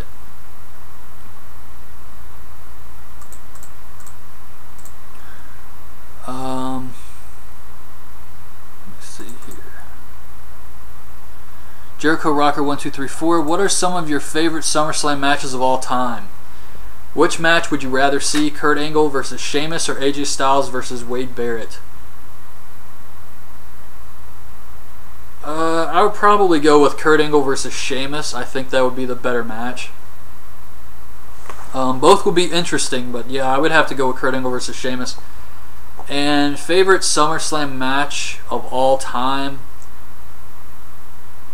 I'm trying to think here. I can't ever really remember matches from certain shows like that. I'm just really bad with those timelines. I think SummerSlam 97, where Steve Austin broke his neck, I had on tape. And it was before I started to get every single pay-per-view on tape for free. And I mentioned this before, but I'll mention it again. My mom worked with this lady whose son would buy every pay-per-view, WCW and WWF, and record them on VHS. And he would let me borrow them, and I'd watch all the shows for free.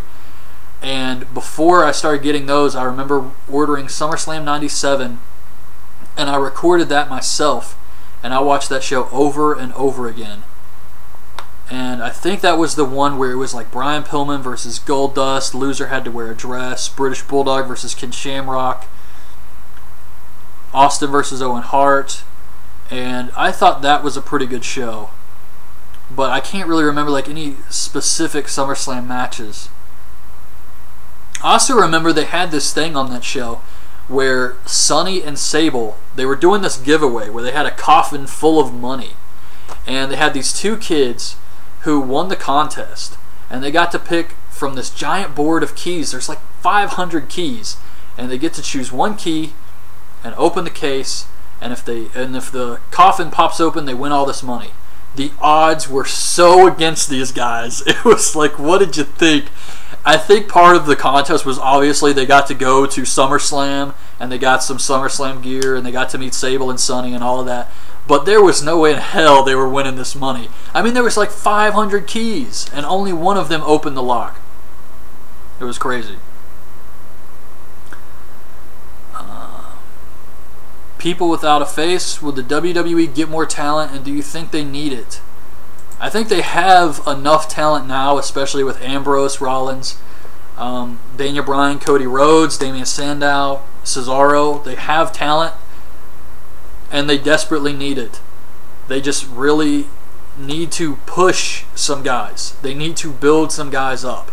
And I understand, not everybody can be a main eventer. You have to have a solid mid-card. But it's like they do one thing and then they go backwards. They finally stopped pushing Brodus Clay. And it kind of feels like WWE refuses to give up. When they want something to work, they will not stop until it works the way they want it to. And that's one of their problems. They just will not stop. If the fans aren't liking somebody, they don't give a shit. They're going to keep going with that person and shove them down your throats until you accept it. And that is not the way to run a business. You make people happy. And they wonder why ratings are bad. Do you think Panthers x Yankees 89. If Punk hasn't lost the title by the time your 500th video debuts, when do you ultimately think he'll drop the title? Probably at the Royal Rumble to The Rock. I don't think it's the best idea, but they seem to want to have The Rock win the title. And I don't know. I'd say have Punk beat Rock, look stronger, and then eventually have him drop to the title to a guy they're building up like Daniel Bryan. Build a new star. Or start to build up Wade Barrett and have him beat... Well, he's a heel, so that wouldn't work. Who would they have on the babyface side that they could... I don't know, really. It's actually looking kind of weak on the babyface side. Randy Orton doesn't need it. Kofi, no, it wouldn't work. Yeah, they really just need to build some guys up. Daniel Bryan is turning into a babyface, though, and having him beat Punk for the title would really give him a strong push. TV Girl, what is your #1 all-time favorite horror film? And are you a college student? No, I went to college for... when I got out of high school for like 2 years, took classes. I had planned to transfer, but then my priorities changed, and I didn't really know what I was going to school for. I just kind of went because that's what you do. I didn't really have something I wanted to be from college, and I actually started writing, and I wanted to become a writer. So I kept going to college, but instead of taking regular classes, I would take creative writing classes, more English classes, and things like that. What is your #1 all-time favorite horror film? Texas Chainsaw Massacre. I think it's just the best all around and delivers the most intense emotions. There are movies like Hostel and things like that that probably would give you a sense of this is disturbing shit, but I don't really like those because to me it feels like the focus is more on the gore and on the torture scenes, and it's kind of a lazy way to do it. The premise is great, but what it boils down to is let's watch someone get tortured for 15 minutes. And I think that's kind of a lazy way to do it, so I don't really care much for gore just for gore's sake. But, alright, I'm going to try and stop the video here again. And this may be part 2, or I may be able to squeeze all these together somehow with YouTube. So, I will be right back. Alright guys, I am back for the last part of this Q&A video, and just looking at the times of these first two, it's going to be a really long time to upload this, so I thought about splitting it up into 3 parts because it looks like I can't upload the whole thing together, but then I was thinking it doesn't really make sense because I'm doing this for the 500th video, so I'm probably just going to make this the whole thing, so it will be very long, but I think that's probably the best way to do it. So, I just got another question here from Justin Poole. Let me double check that. Yep. Do you listen to Tech 9, ICP, and underground rap music? Actually, I don't. I did listen to some ICP when I was in high school. I thought it was pretty good. It was the Great Milenko, and then I liked the Jekyll Brothers. But after that, it got a little goofy, I guess. It wasn't as good, in my opinion anyways, and I just kind of fell out of the whole thing. I like those 2 CDs, but I think a lot of the reason I like those CDs, the older stuff and the Great Milenko and Jekyll Brothers, was I never really heard anything like that before, and it was unique. But yeah, I don't really listen to anything like that anymore. Your top 5 favorite indie matches: Ring of Honor, Chikara, Dragon Gate USA, PWG. That's another one that's tough for me because it is hard for me to think of specific matches. Like right off the top of my head, I know Dragon Gate USA had a great match this year with Tozawa and I can't remember the other guy's name, but it was that show they did, and it was like a $1.99 pay-per-view to try to get some new fans into the show. And I really enjoyed that match. That one definitely sticks out in my mind. I wish I could remember the other Japanese guy's name, though. Chikara. Let's see.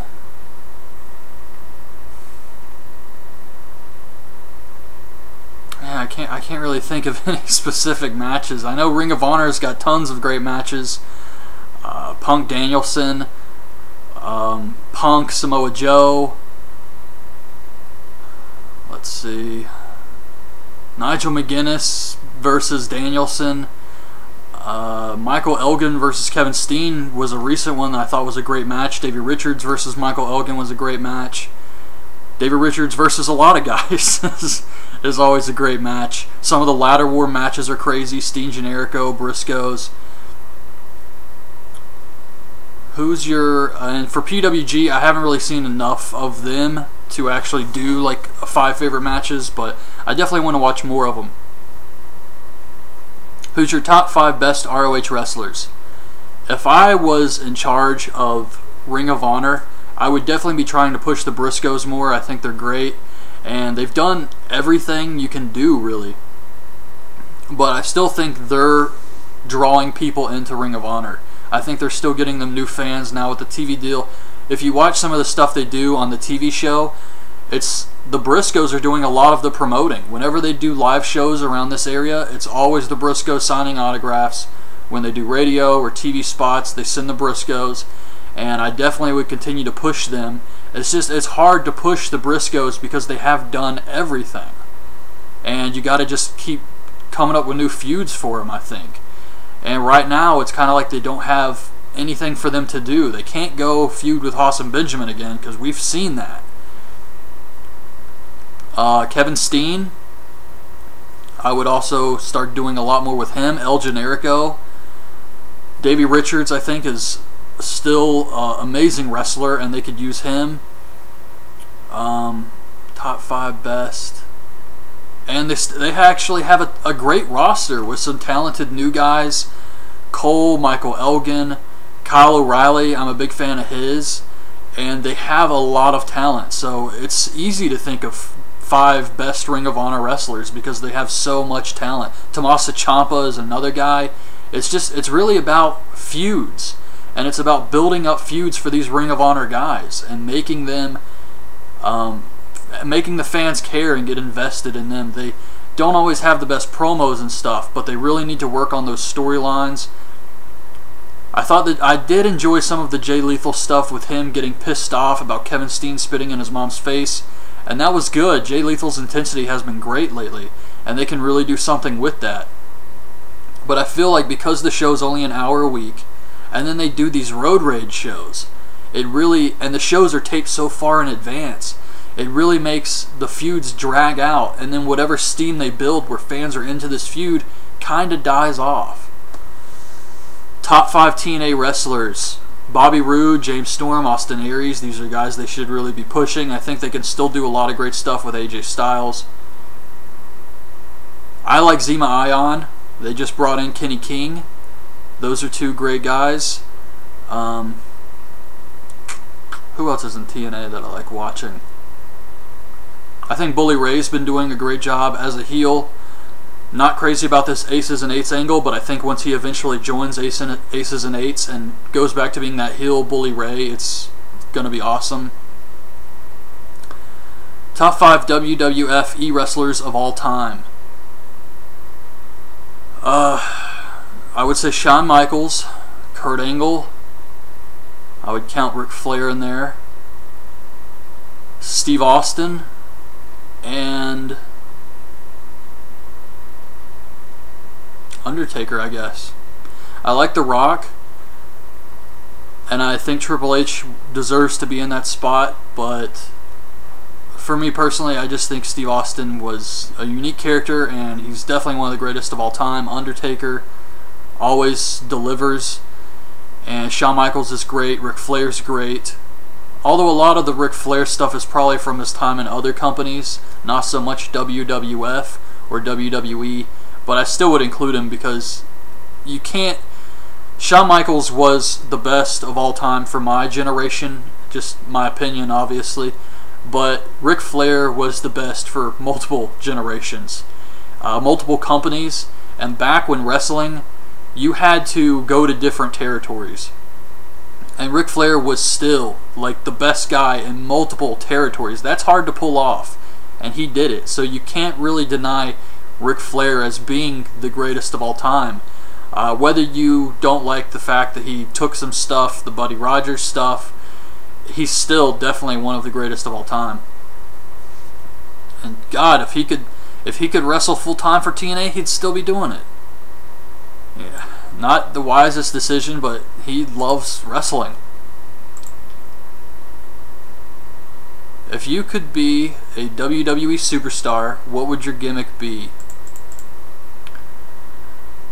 This was from Yukimo Hideaki. And this one is actually pretty funny because I remember as a kid how old I was, probably 10 maybe. This is really cheesy, but I actually came up with a pretty generic gimmick where I would call myself the Grinder. And that's that's what I was going for. I haven't thought about what I would be if I was a wrestler today, like what my gimmick would be. Maybe something kind of like a mixture of CM Punk and Raven is something I would do. The Grinder character didn't really have a gimmick. It was just me at like 10 years old thinking what would be a cool wrestling name. And I had like this little thing where I would like grind my fists together, and that was like my signature pose. But yeah, I guess today if I was gonna do a wrestling gimmick, it would probably be a combination of something like Raven, CM Punk.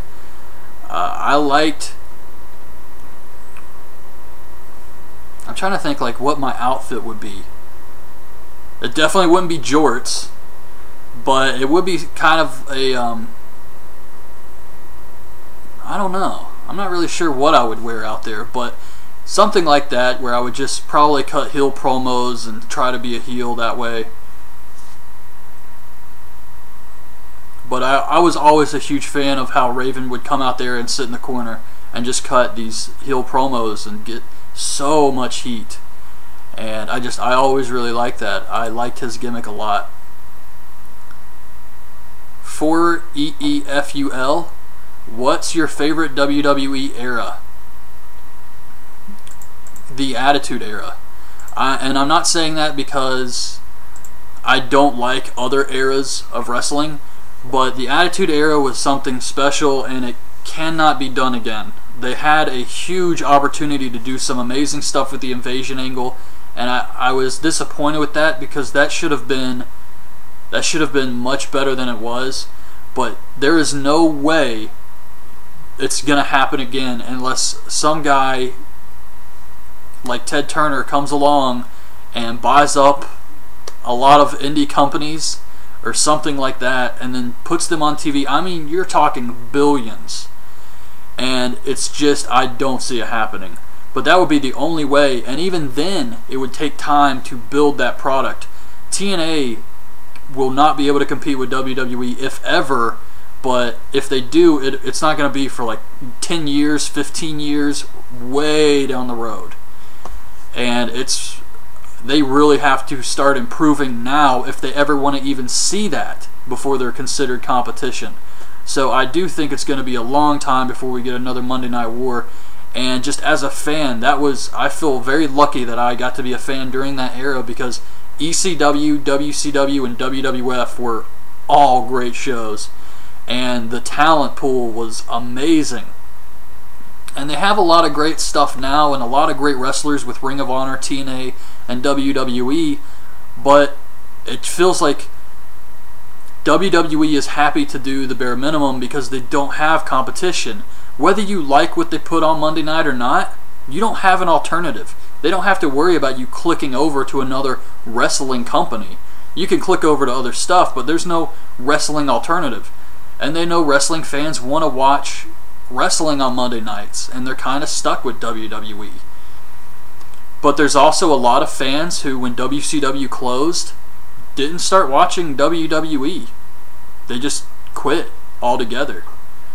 and they haven't found TNA. So it's losing WCW really hurt the business, but it was a great era to be a fan, and we were getting great stuff on 3 different companies. The ECW pay-per-views were great, so that was definitely my favorite era. Colton Kane, I've got 2 questions, if that's okay. If you can only answer one, the first question will do. Do you think an actual Punk and Austin feud leading to a WrestleMania match could live up to the hype? Yes, I think Punk and Austin could both put on a great match, and we know Punk will deliver because he's still wrestling. Austin would have a little bit of ring rust, but I think he'd be training, and he wouldn't half-ass it. He'd go out there and he'd make sure he delivered a good match because he's Steve Austin, he's got a reputation. So I do think it would live up to the hype. Think about the promos. Just the promos alone building up to that match would draw them so much money. That's why I think they're going to wait and do that at WrestleMania 30. Because right now, with Brock Lesnar, The Rock, all these other names being on WrestleMania this year, they don't really need to use Austin. And come WrestleMania 30, they're not going to have The Rock. And they're not going to have Brock Lesnar. And they're going to need that star power. And I just hope that after this year's WrestleMania, they really continue to try and build new stars. Dolph Ziggler, Daniel Bryan, Cody Rhodes. And that way, after WrestleMania 30, they won't have to rely on bringing back all this old talent just to draw money for WrestleMania. It's sad they have to do that now, but think about it. Some of the biggest matches are when Undertaker returns for once a year and stuff like that. So they really got to build these guys up. They've done a good job with Punk, and Sheamus, I guess, but it's still not at that level yet.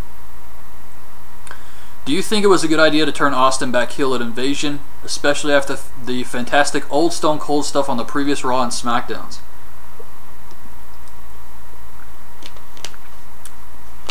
I don't think so. I know it's something Steve Austin wanted to do. He wanted to kind of give his character a breath of fresh air.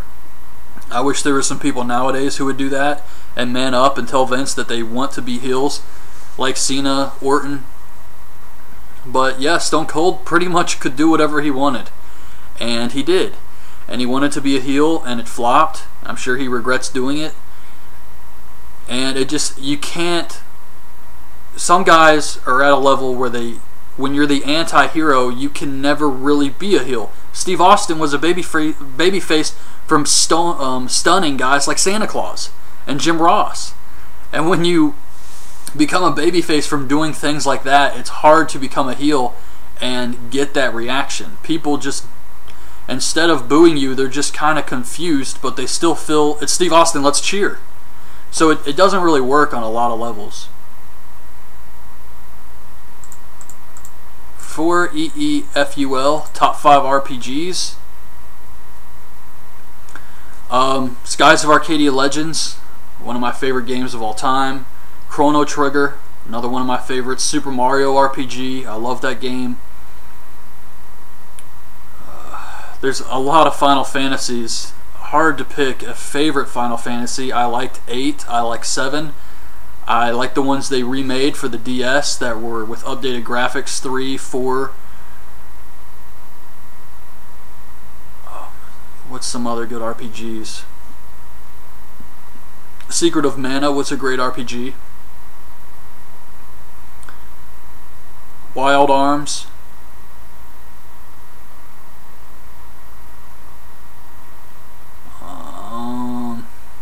It's tough, I know.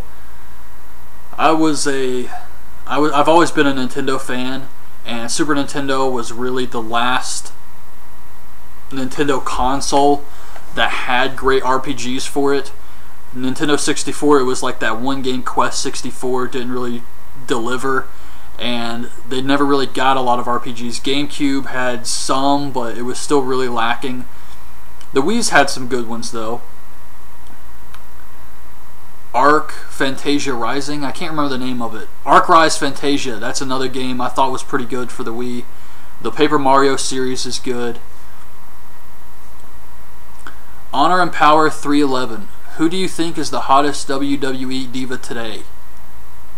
I like that Maxine girl, but they fired her before she even got to do anything. And I'm starting to come around to AJ actually, but I hate her character so much. So, hottest WWE diva today, I guess Eve. Isaiah 1231 CP NYC, where are you from? North Carolina.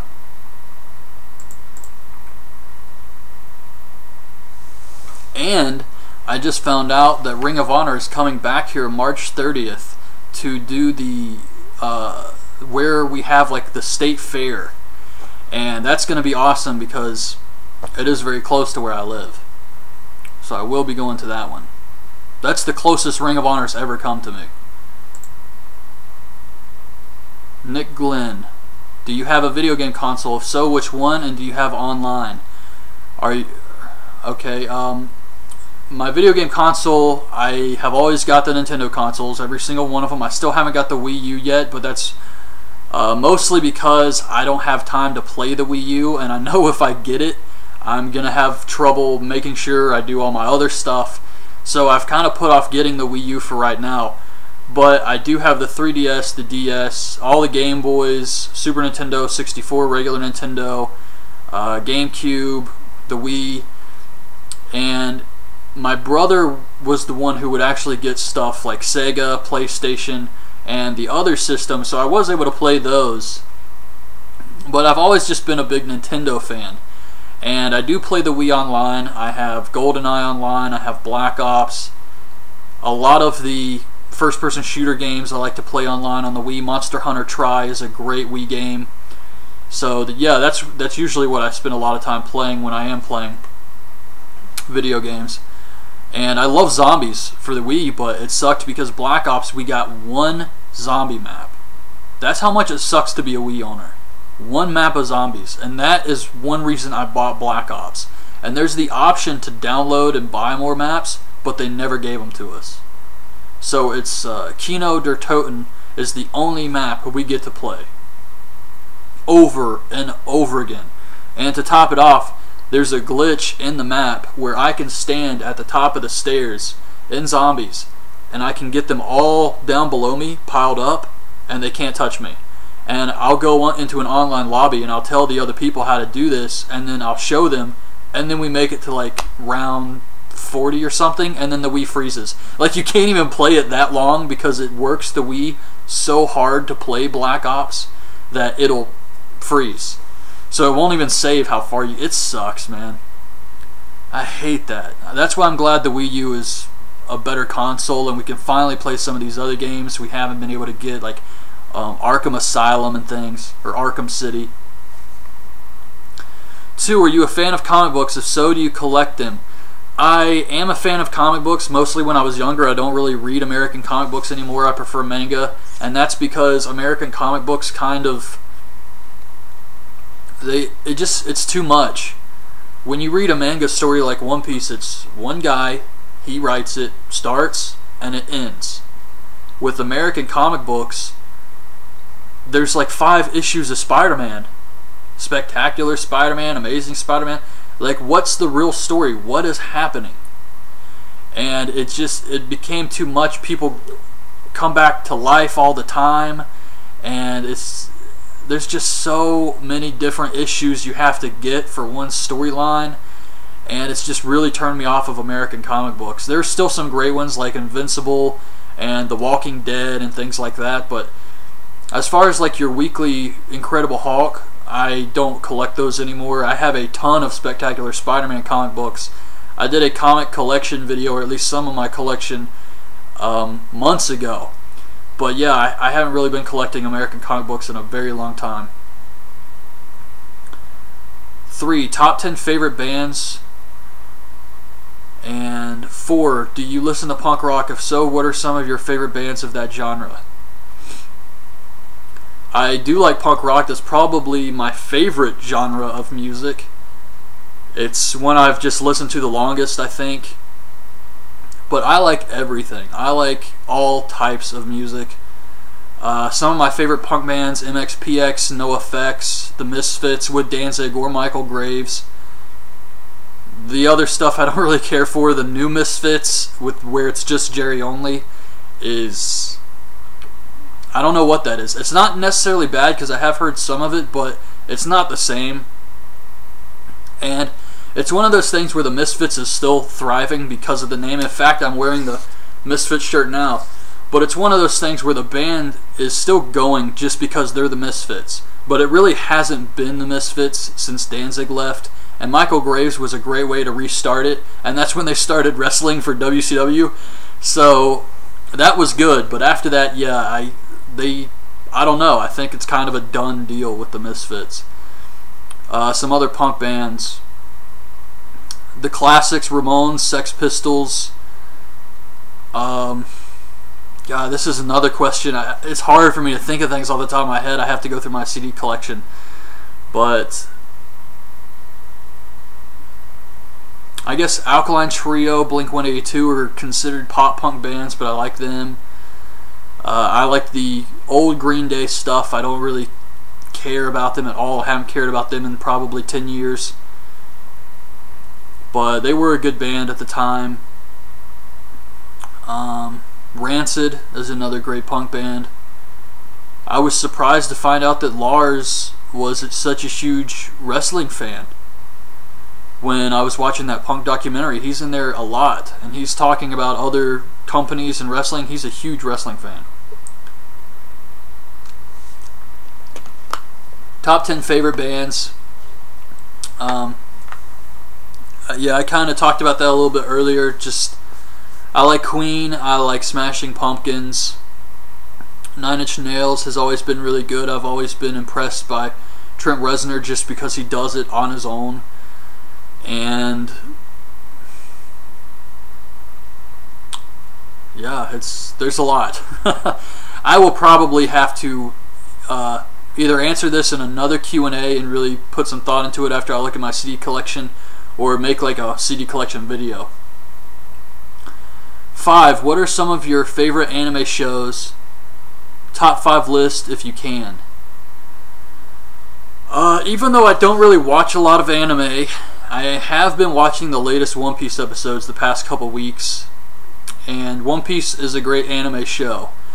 I don't really care much to watch anime because I'm already reading the manga, but I still think One Piece is a great anime. It's at its 400 something episodes now, something crazy like that. So it's definitely long running. It's a great story, so whether it's in manga form or anime form, it's awesome. So definitely One Piece. Dragon Ball Z kind of got me into the whole thing, so that has to be up there, or Dragon Ball. In Japan, there is no Dragon Ball Z, it's all just Dragon Ball. That's something they did in America. I don't think I'd say Naruto, just because there's so much filler, and I think they do filler when it's not even necessary in Naruto. There was, if I remember correctly, there was 1 year where there was about 2 years worth of filler in Naruto before we ever got any stuff from the actual manga. That's horrible. Bleach was a fun anime, but it's over. They canceled Bleach for some reason. I don't know why they did that. I hear Soul Eater's really good, but I haven't watched it for myself. I've watched some D. Gray Man, but that's another one they ended. The manga's still going, but they ended it, so I kind of just prefer to read manga. But if I had to say, and someone said, I want to start watching an anime, I would tell them One Piece, because I think it's the best story, and whether you watch it in anime or read the manga, it's great, and people will love it. 6. What are some of your favorite tag teams of all time?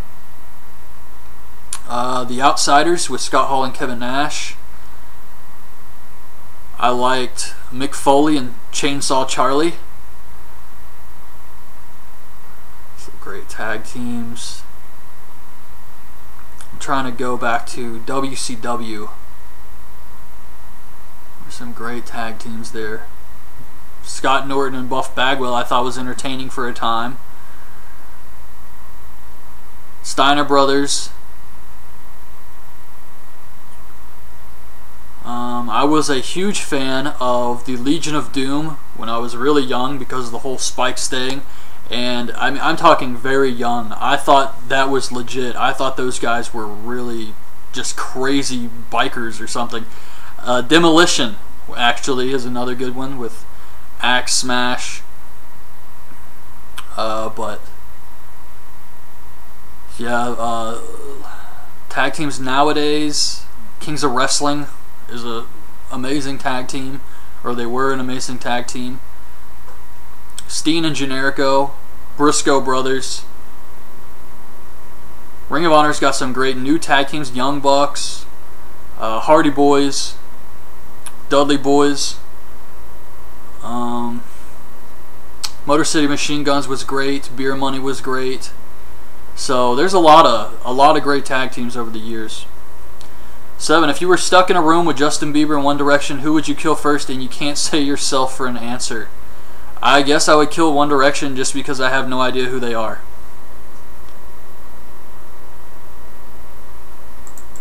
What's one thing most people do not know about you? From Nick Glenn. I think a lot of people who watch the videos don't realize how big of a gamer I am, just because I haven't been able to do a lot of video game reviews. But yeah, I'm a huge video game player. I have a gigantic collection of video games.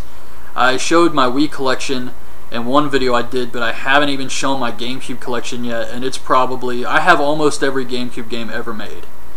I kind of stopped collecting them when I started buying Wii games, but I have an insane amount of GameCube games. It seriously is almost every game ever made.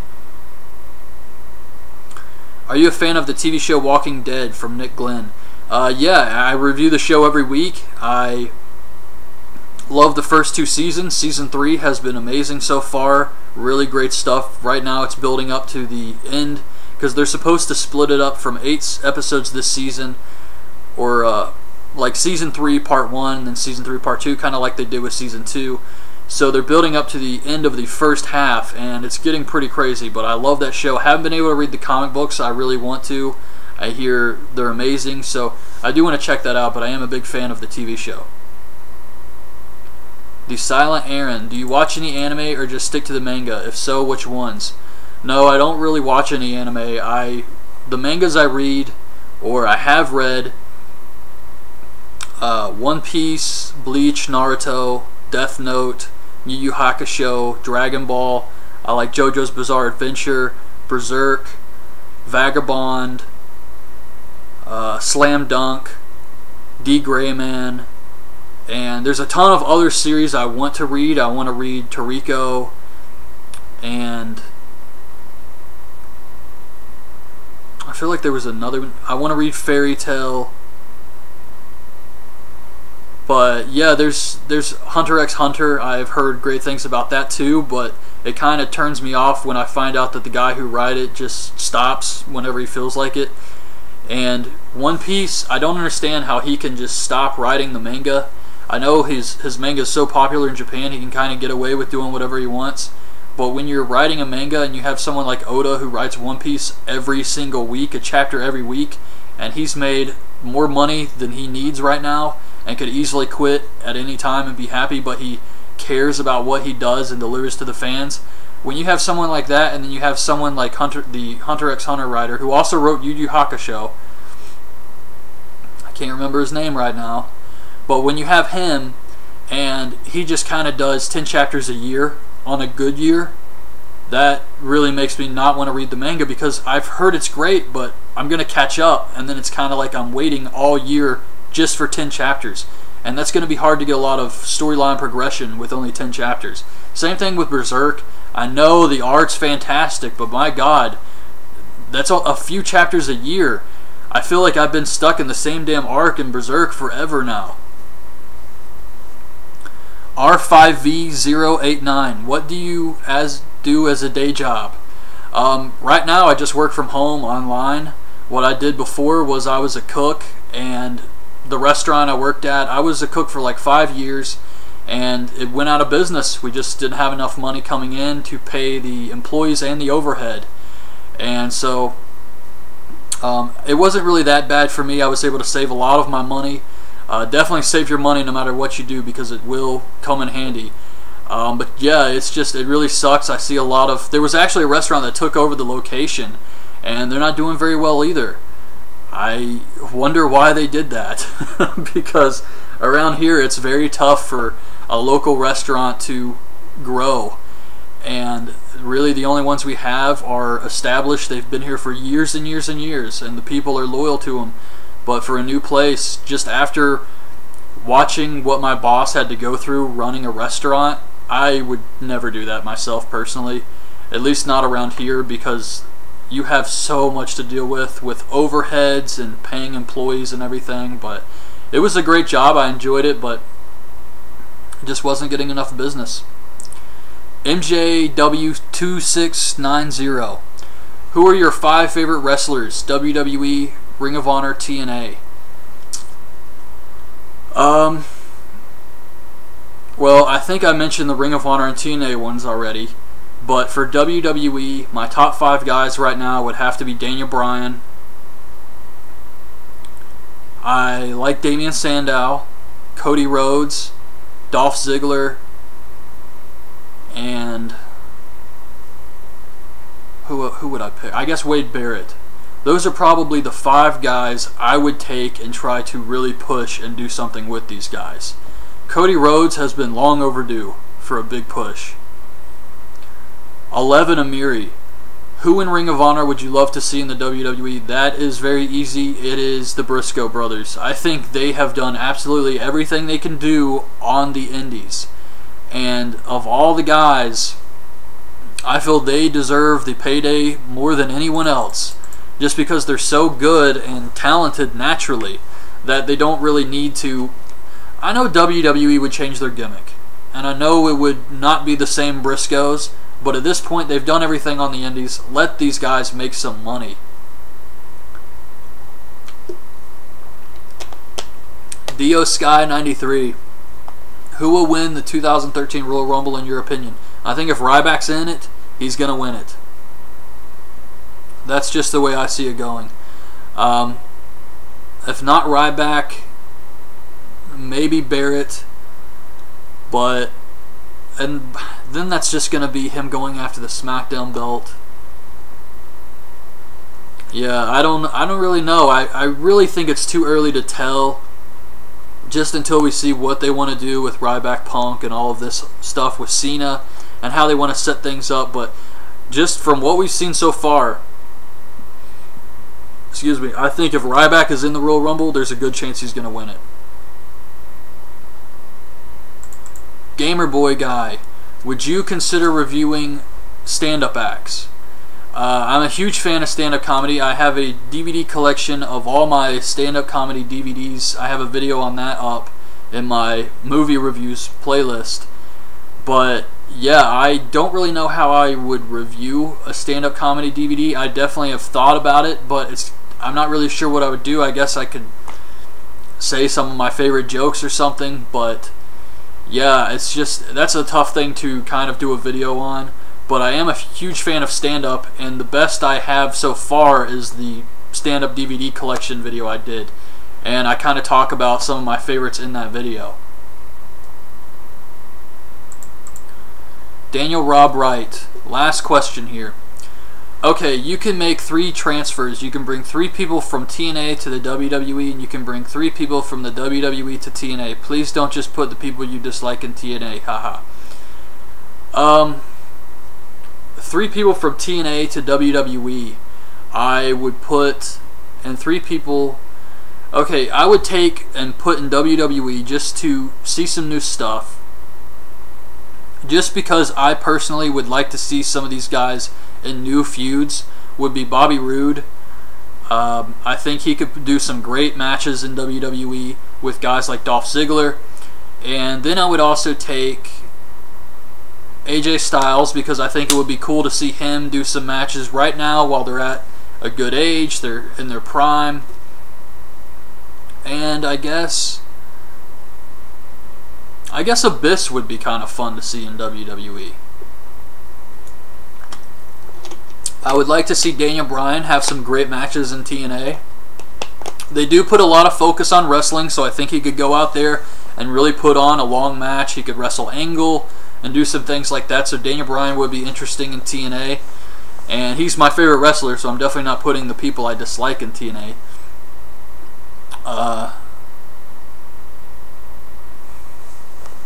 It's really tough because I'm trying to think about somebody who could make like the crossover and do that style of wrestling. I mean, you could easily put someone like Antonio Cesaro because he's already a really talented wrestler and he could go back and forth. And I guess I would put Randy Orton over there just because it would really help TNA. He is a star, whether we like him or not, and it would really get a lot of people watching TNA, talking about TNA, and he could be himself. He could be a heel. WWE insists on making him a babyface even though he doesn't want to be one, and I think in TNA he would get kind of a breath of fresh air and maybe start performing again. And that's it. That is all the questions I have here. So I hope you guys have enjoyed this video. It's my first ever Q&A. I think I'm going to try and do one of these every 100 videos, so I'll do another one at 600. But yeah, I hope you guys like this. I know this one's going to be really long, but if my computer allows it, I am going to try and upload all of this in one part. So I know it's probably going to be long. Nope, I don't expect anybody to sit here and try and watch this whole video in one sitting or anything like that. But I figured it's better because it's supposed to be for the 500th video, and instead of splitting it up into 3 parts, I figured I would just try and upload the entire thing. So it could be a day before this video is finished uploading. But yeah, it'll take me around 4 hours to upload a 20-minute video. Maybe a little longer. And this one is going to be pretty long, so I'm not sure how long this is going to take, but anyways, I hope you guys enjoyed this. I really enjoyed answering all of your questions. I appreciate all the questions you guys sent me, and if you come up with anything else, I will make another video to where you can leave your comments or questions for the next one, or if you want, you can leave questions for the next one on this video. But yeah, that's it. So hope you guys had fun watching this, and thanks for watching.